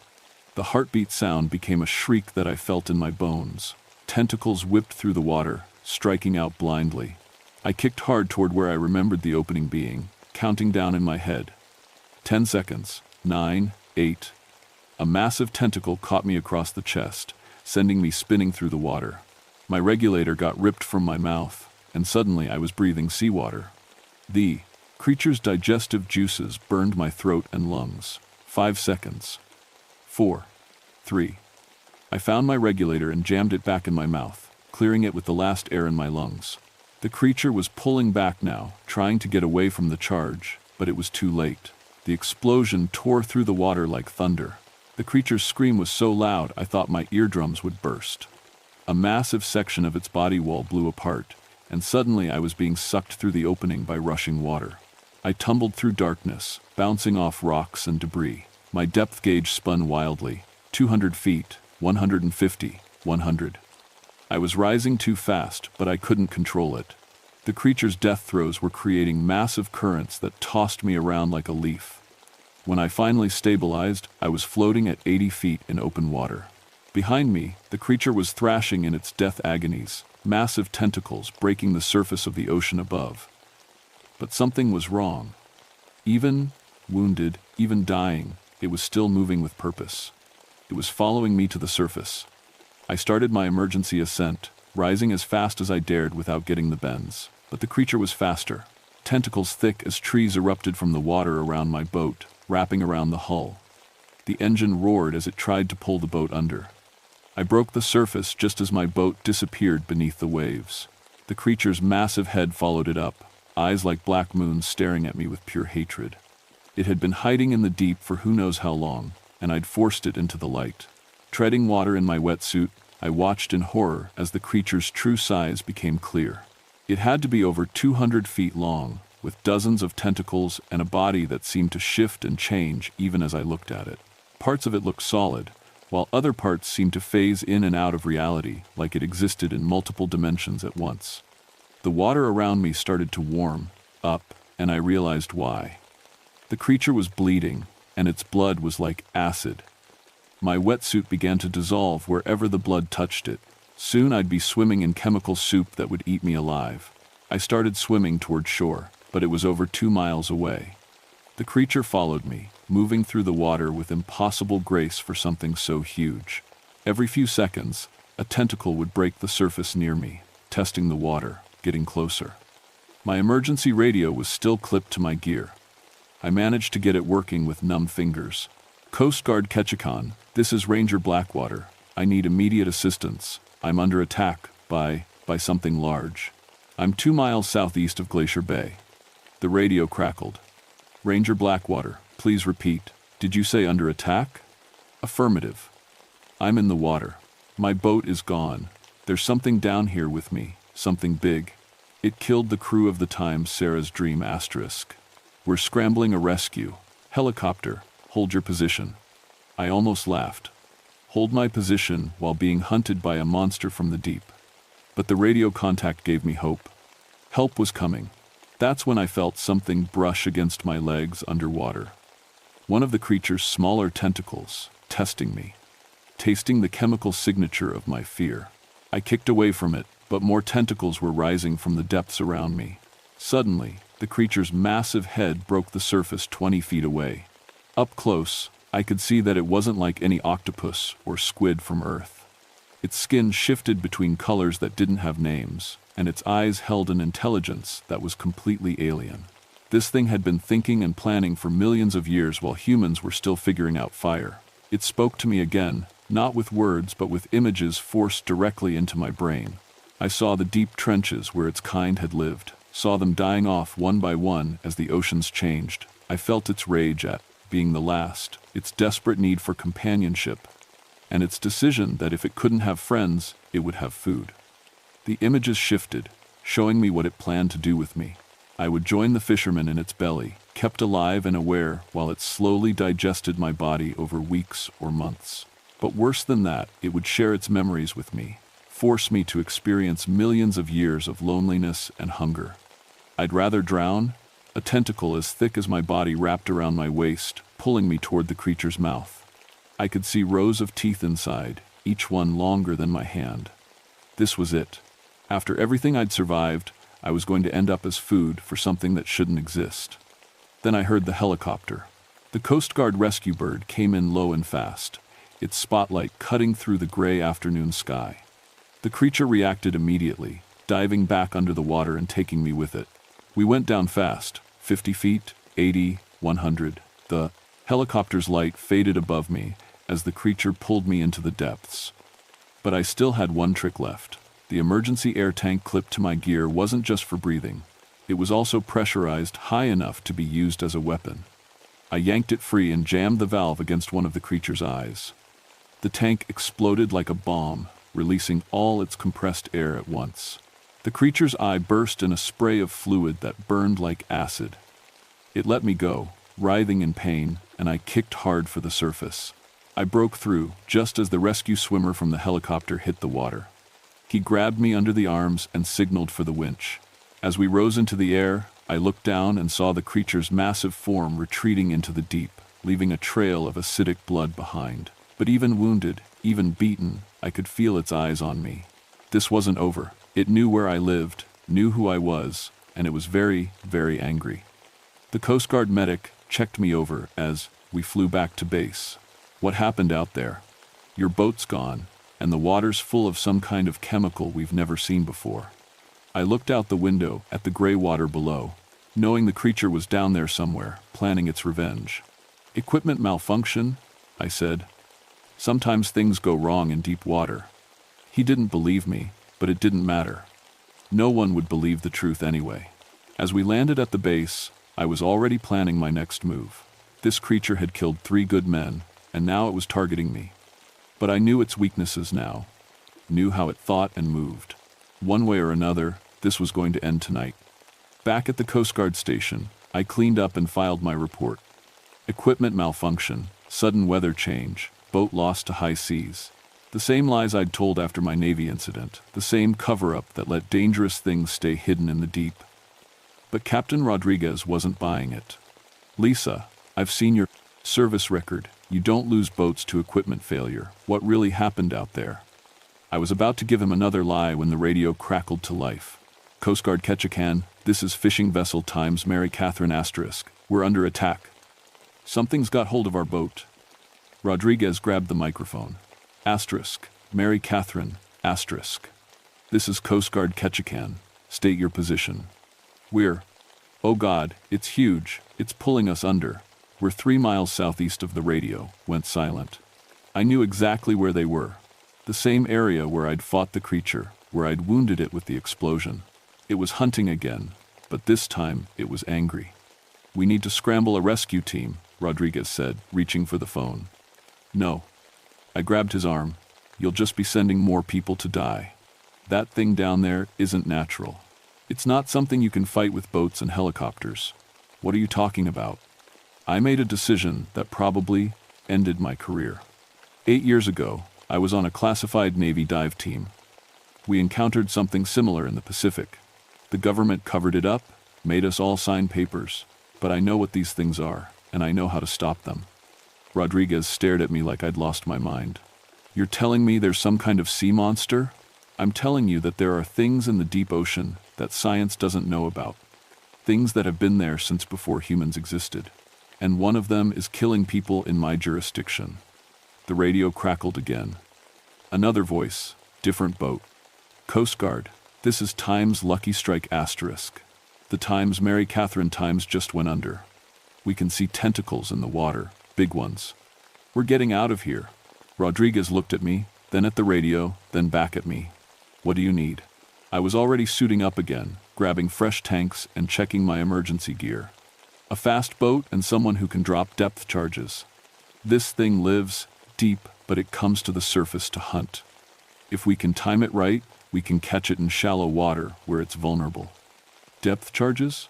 "We don't have. You've got emergency demolition gear for ice breaking. Same principle, bigger boom." 20 minutes later, we were racing back toward the killing ground in the Coast Guard's fastest patrol boat. Rodriguez was at the helm while I worked with the demolition charges. Military-grade plastic explosive, enough to punch a hole through a battleship's hull. The water where I'd fought the creature was still stained with its acidic blood. Dead fish floated on the surface, their bodies dissolved by the chemical traces in the water. The creature was definitely wounded, but it was still active. "Contact," Rodriguez called out. "Sonar's picking up something massive, maybe 300 feet down and rising fast." I armed the first depth charge and set the timer for 30 seconds. "When I drop this, gun the engine. We need to be a quarter-mile away when it goes off." The creature's head broke the surface 200 yards away, followed by tentacles that writhed like angry snakes. Even wounded, it was magnificent and terrible, a living piece of the ocean's prehistoric past. It saw our boat and began swimming toward us with frightening speed. Water foamed around its massive body as it powered through the waves, and I could see the intelligence in its alien eyes. It remembered me. It wanted revenge. "Now!" I dropped the first charge and Rodriguez hit the throttle. The patrol boat leaped forward, racing away from the rising creature. The explosion lit up the water like a small sun. The creature's scream echoed across the fjord, a sound of pain and rage that seemed to come from the earth itself. But when the foam cleared, it was still there, still moving, still hunting. "It's not enough," I said, arming the second charge. "We need to get closer, hit it directly. That thing will tear the boat apart. Not if we time it right. When it dives, it has to surface again to breathe." That's when we hit it. The creature disappeared beneath the waves, leaving only ripples on the surface.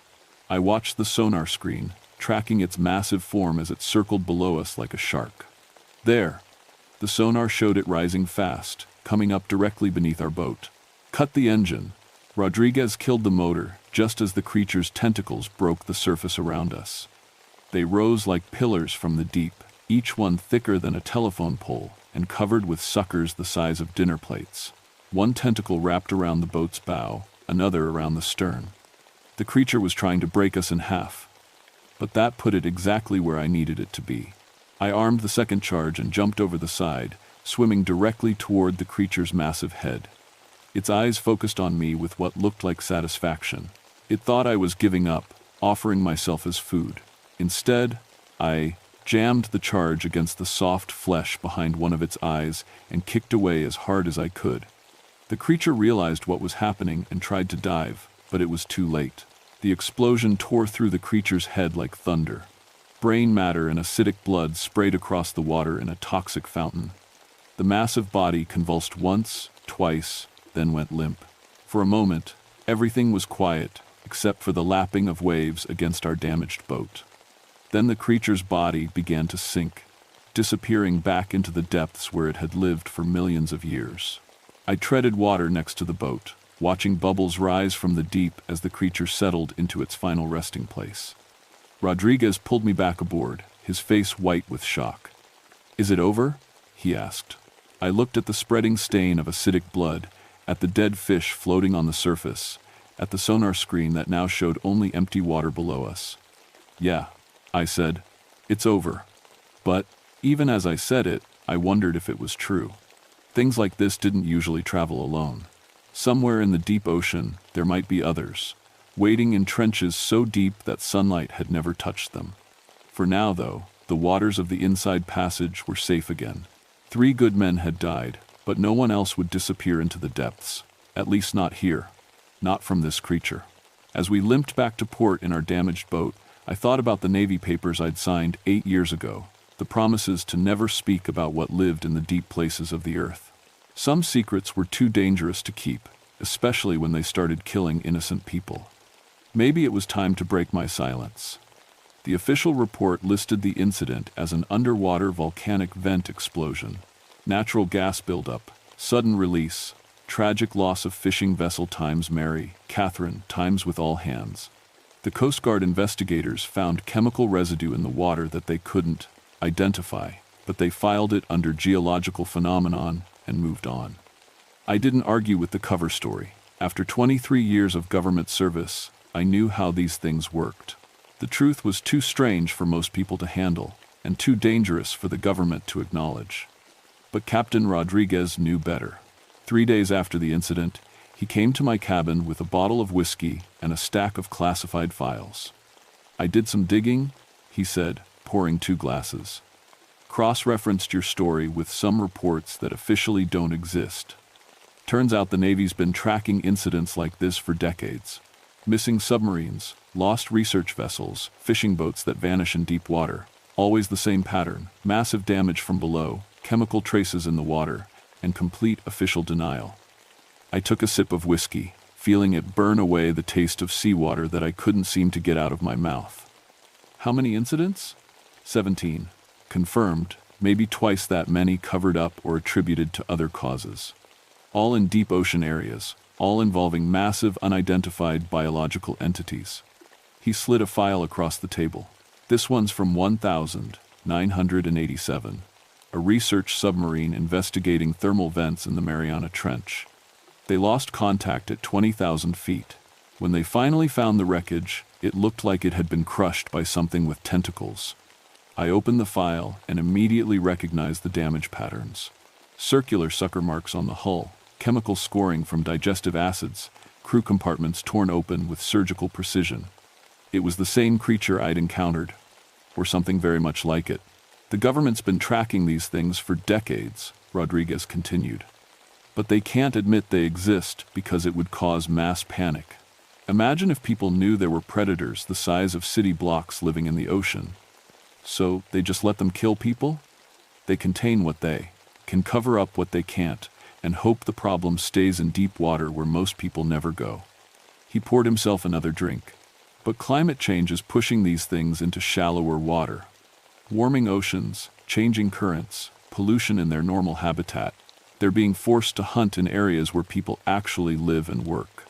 I thought about the creature's final moments, the intelligence in its eyes as it died. It hadn't been evil, just desperate and alone.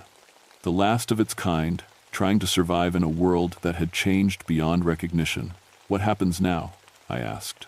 "Officially? Nothing. You file your report, I file mine, and this incident gets buried in a classified vault somewhere. But unofficially." He leaned forward. "The Navy's putting together a new research team. People who've had direct contact with these entities, who understand what they're dealing with. They want you to consult." I looked out the window, at the calm water of the harbor, knowing that somewhere beneath those peaceful waves, other things were stirring. The creature I'd killed might have been alone, but there were others out there.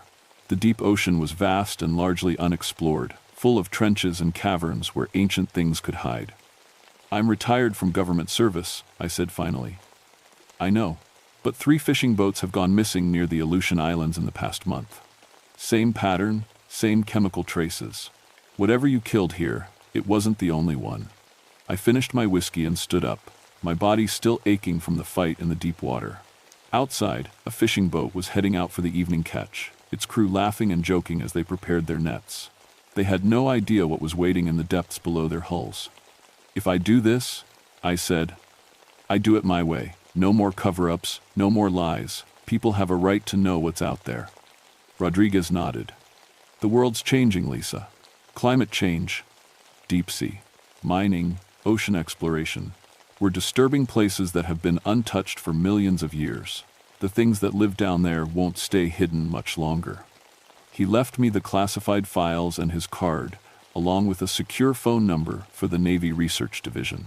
I spent the rest of the night reading reports of encounters with things that shouldn't exist, patterns of disappearances that went back to the early days of deep-sea exploration.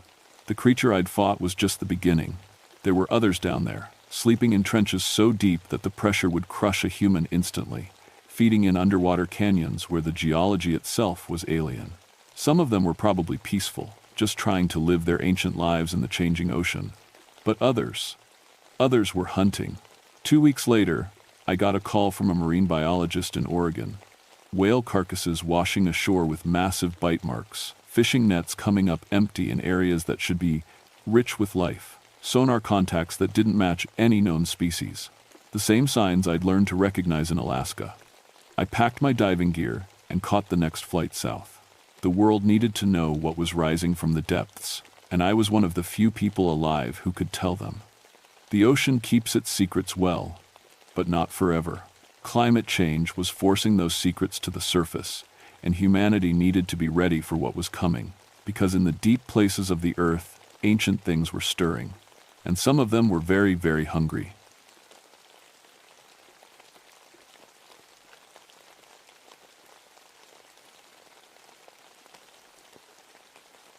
My name is Michael Stormcrow, and I've been hunting poachers for 11 years. Not the kind of hunting most people think about. I'm a federal wildlife ranger, and my job is to catch the criminals who kill protected animals for money. The call came in on a Tuesday morning in June 1986. I was sitting in my small office in Fairbanks, looking at reports and drinking terrible coffee when my radio crackled to life. "Stormcrow, you there?" It was my supervisor, Jim Martinez. "Yeah, Jim, what's up?" "Got a situation in the Arctic refuge. Bush pilot found 4 bodies at an old airstrip near the coastal plain. Looks like poachers, but something's not right." I set down my coffee cup. 4 bodies meant this was serious. What kind of not right? "State troopers can't get there until tomorrow because of weather. Need you to fly out and secure the scene. Pilot says it looks like the poachers killed each other, but..." Jim paused. "Well, you'll see." An hour later, I was in a small plane flying north over endless green tundra. The pilot, a weathered guy named Pete, kept glancing at me in the mirror. "You ever been to the calving grounds this time of year?" he asked. "A few times. Why?" "Caribou should be everywhere right now. Thousands of them. But I haven't seen a single one today." He shook his head. "Been flying this route for 20 years. Never seen anything like it." I looked out the window at the empty landscape. Pete was right.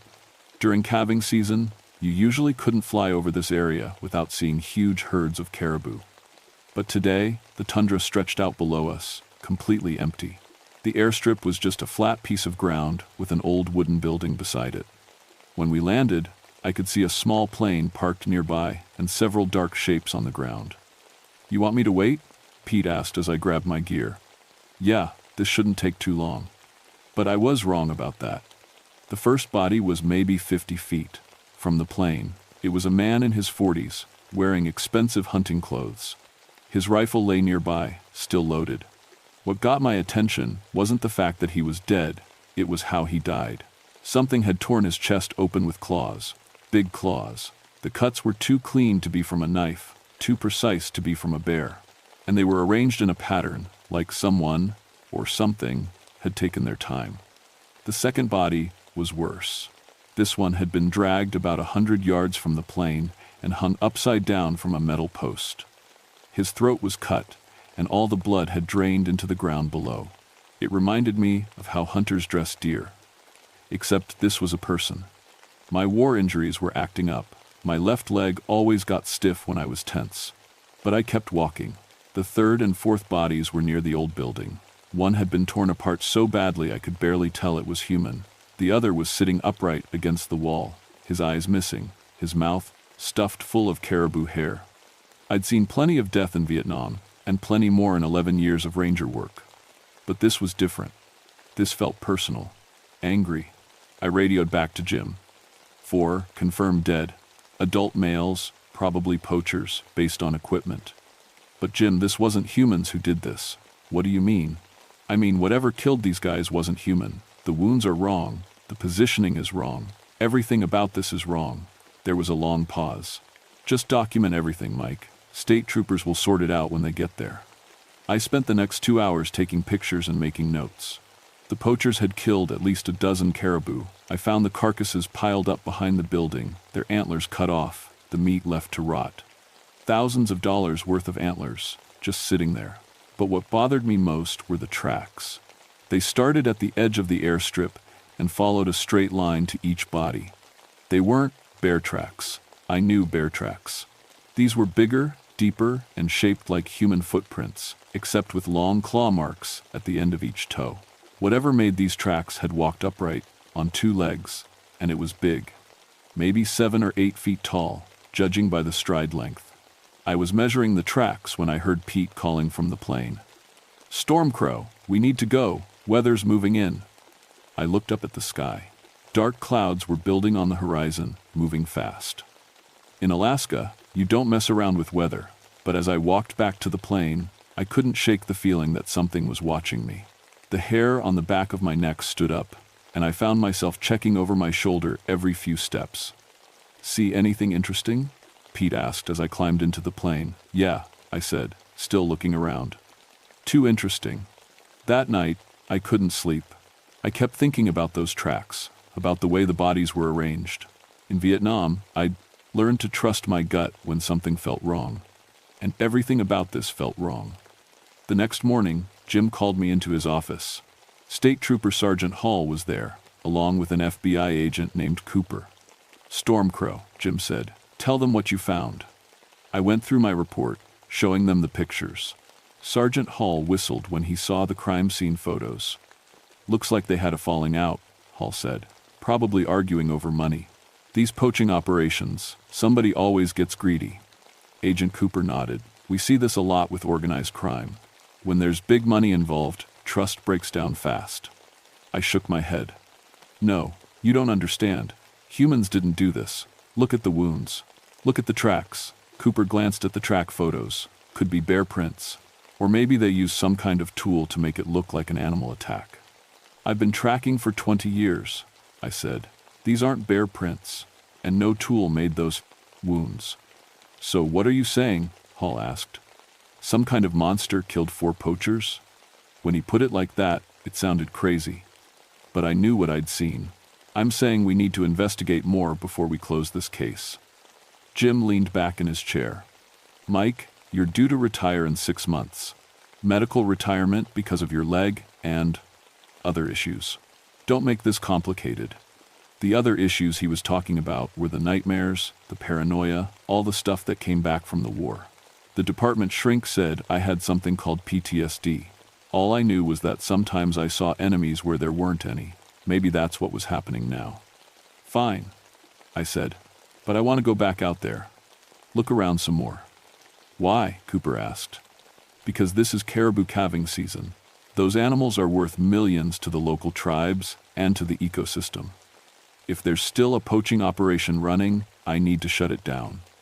That was true, but it wasn't the whole truth.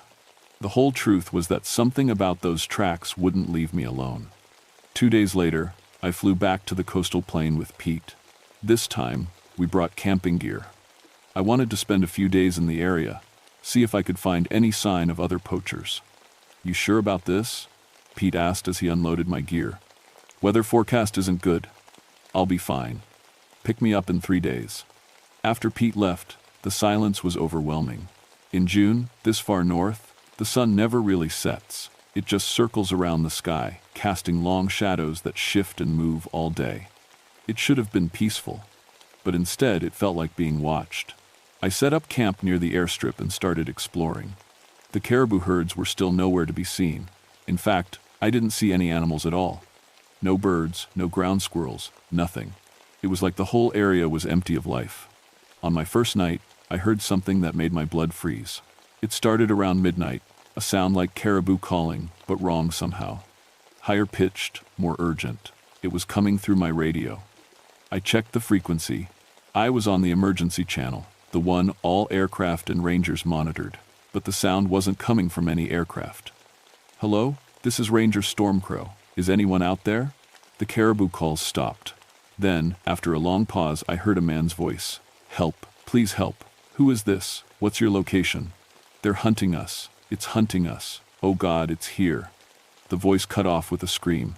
Then the caribou calls started again. I tried calling back, but got no response. I radioed Jim, but couldn't reach him either. Too far north, probably.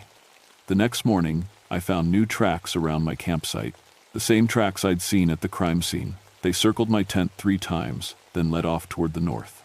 Whatever made them had been watching me while I slept. That's when I started to get scared. I followed the tracks for about 2 miles before I found what I was looking for.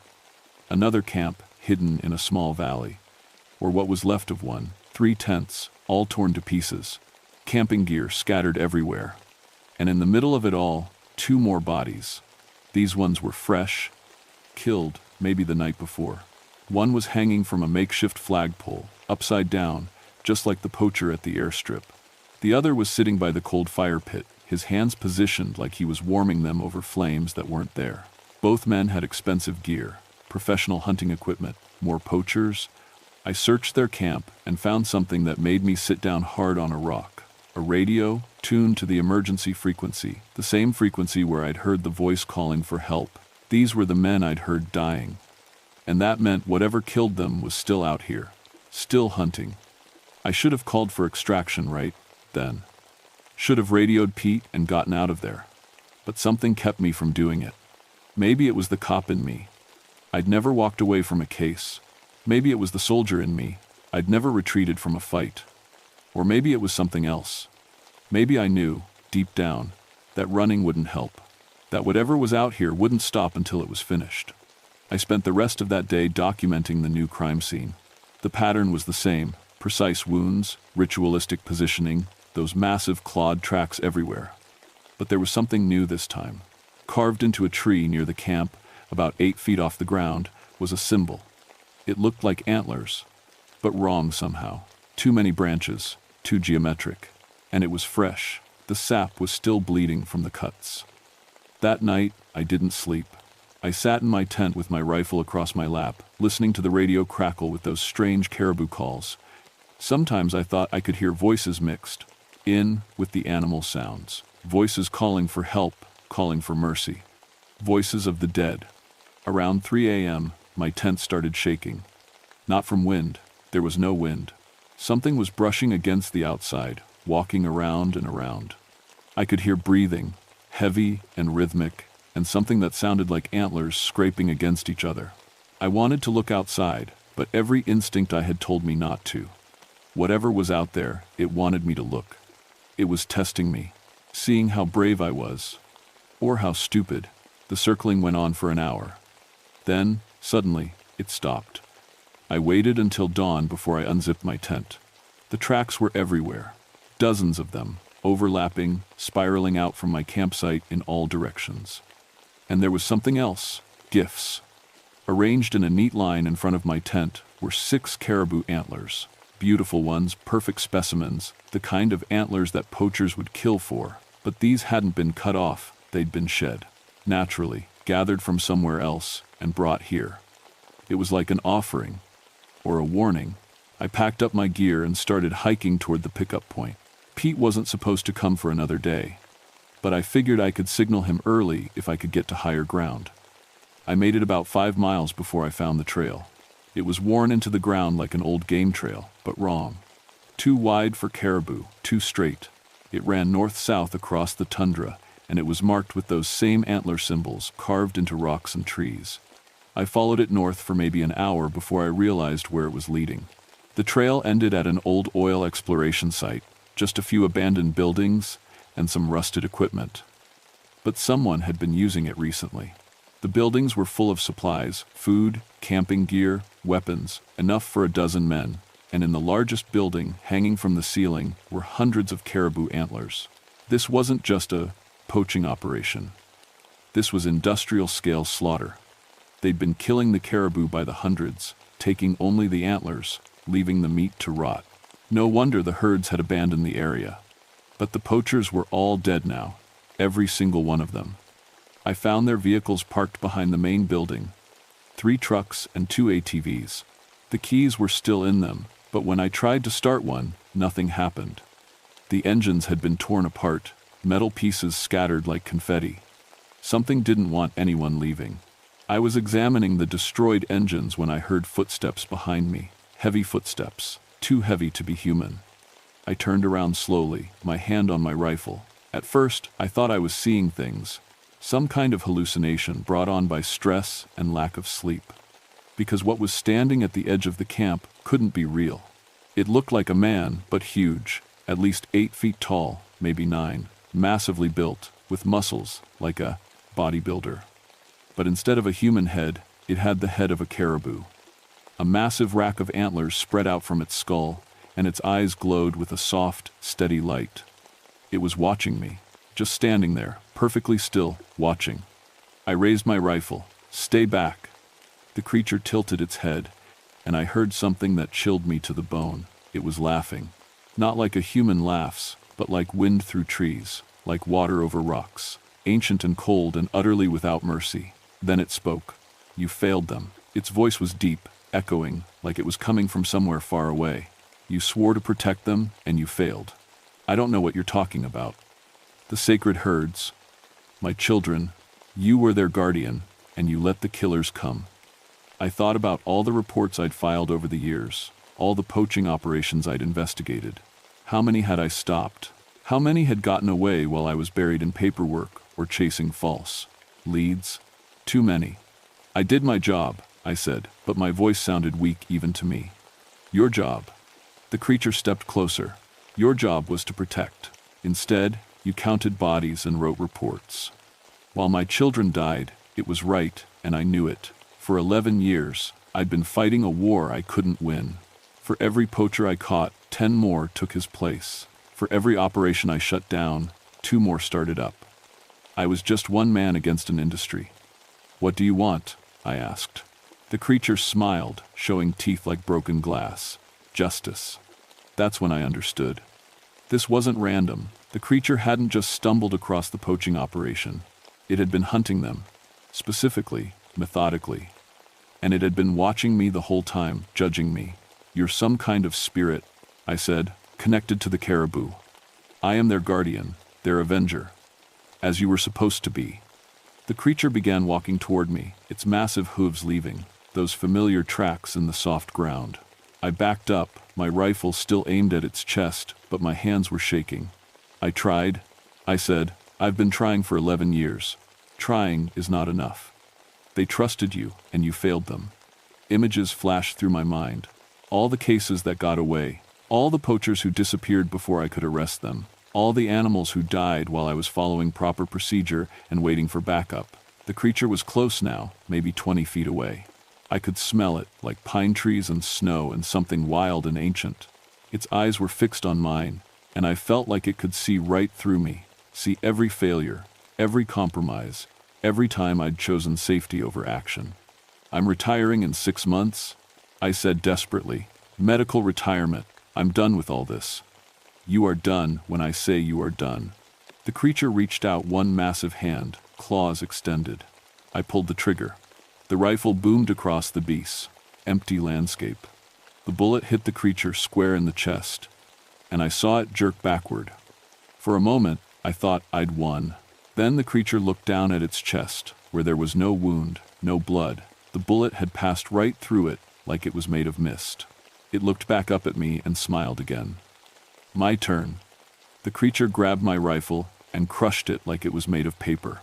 Then it picked me up by the front of my jacket and lifted me off the ground. "You failed them," it said, its face inches from mine. "And now you will pay." I was going to die. I knew it. Just like the poachers, just like all the others who had come here with blood on their hands. But then something happened that I didn't expect. I stopped being afraid. Maybe it was the soldier in me, the part that had learned to accept death in Vietnam. Maybe it was just exhaustion. But suddenly, I wasn't scared anymore. I was angry. "You're right," I said. "I failed them. I failed them because the system is broken. Because I'm one man against an industry that makes millions off killing animals. Because I have to follow rules, while the poachers don't. The creature's grip loosened slightly. But I never stopped trying, I continued. Even when my leg was screaming with pain, even when the nightmares kept me awake, even when everyone told me to just count the days until retirement, I never stopped hunting them. And what did your hunting accomplish? Not enough, but something. I caught over 200 poachers in 11 years. I shut down dozens of operations. I saved thousands of animals. The creature set me down but didn't step back. Not enough. No, I agreed, not enough. But it was what I could do. One man, following the rules, working within a system that's designed to fail. Then the system must change. I looked into those glowing eyes and saw something I hadn't expected. Pain. This creature wasn't just angry, it was grieving. It had watched its children, the caribou it protected, die by the hundreds, while people like me filled out forms and waited for backup. What do you want from me? I asked again. Justice. I can't give you justice. I'm retiring. I'm broken. I gestured to my leg, to my whole body. I'm used up. Then you will be remade. The creature pressed one massive hand against my chest. I felt heat, incredible heat, flowing into me. Not burning heat, but something else. Something that felt like strength, like purpose. You will be my agent, the creature said. You will hunt them as I hunt them, without mercy, without compromise, without the rules that tie your hands. The heat was spreading through my whole body now. I could feel my old war wounds healing, my damaged leg becoming strong again. But more than that, I could feel something else changing. Something in my mind, in my heart. The creature was right. The rules, the procedures, the proper channels, they were all just excuses. Ways to avoid doing what needed to be done. What happens if I say no? I asked. The creature smiled one last time. You won't. And I knew it was right. The heat faded, and the creature stepped back. When I looked at my hands, there were new scars on my palms. The same antler symbol that had been carved into the trees. Find them, the creature said. Hunt them. Show them the same mercy they showed my children. And if I do this, if I become your agent, what happens to me? You become what you were always meant to be. The creature began to fade, becoming translucent, then invisible. But its voice remained, echoing across the empty tundra. Justice delayed is not justice denied. Then I was alone. Pete found me 3 days later, walking south along the old trail. I told him I'd gotten lost, that my radio had been damaged in a fall. He seemed to buy it. The official report listed the 6 dead poachers as victims of a gang dispute. Agent Cooper wrote that they'd turned on each other over money, using knives and axes in their final fight. The strange wounds were explained as the result of crude weapons and animals scavenging the bodies after death. The case was closed within a week. But I wasn't done. My medical retirement was processed on schedule, but instead of staying in Fairbanks, I moved to a small cabin north of the Arctic Circle. Officially, I was a private wildlife consultant. Unofficially, I had become something else. The creature had changed me. I could feel it every day, in my healed leg, in my enhanced senses, in the way I could track anything across any terrain. But most of all, I could feel it in my purpose. Within a month of moving to my cabin, I found my first target, a man named Davidson who ran a smuggling operation out of Deadhorse. He specialized in polar bear parts, gallbladders, claws, fur, all illegal, all highly profitable. I found him in a bar, bragging about a recent kill. A mother bear with 2 cubs. He'd killed all 3, sold the parts to buyers in Asia, made enough money to buy a new truck. I followed him home that night. They found his body the next morning, hanging upside down from a light pole behind his house. The official cause of death was listed as a mugging gone wrong. There were no witnesses, no evidence, no leads. But carved into his front door was a simple symbol: antlers. Word spread fast in the small community of poachers and smugglers. Someone was hunting them. Someone who knew their methods, their routes, their contacts. Someone who could track them anywhere and strike without warning. Some of them tried to leave Alaska. Those ones usually had accidents on their way out. Car crashes on remote highways. Drownings in rivers they'd crossed 100 times before. Heart attacks in men who'd never had heart problems. Others tried to go legitimate. getting jobs with oil companies or fishing boats. Those ones lived, as long as they stayed legitimate. But the ones who kept hunting, who kept killing, they kept dying. Within 2 years, poaching in northern Alaska had dropped to almost nothing. Game wardens reported success rates they'd never seen before.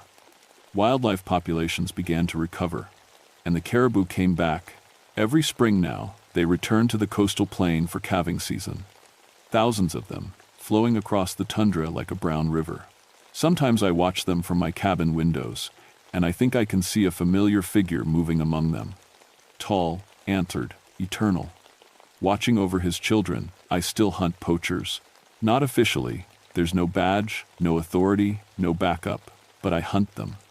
And when I find them, I remember what the creature taught me about justice. Justice delayed is not justice denied. And sometimes, late at night when the radio crackles with strange sounds, I hear voices. Voices of the ones who tried to run, tried to hide, tried to keep killing what shouldn't be killed. They're still calling for help, but there's no help coming. Because now I am the thing that hunts in the darkness. Now I am the guardian of creatures who can't protect themselves. And I will never stop, never.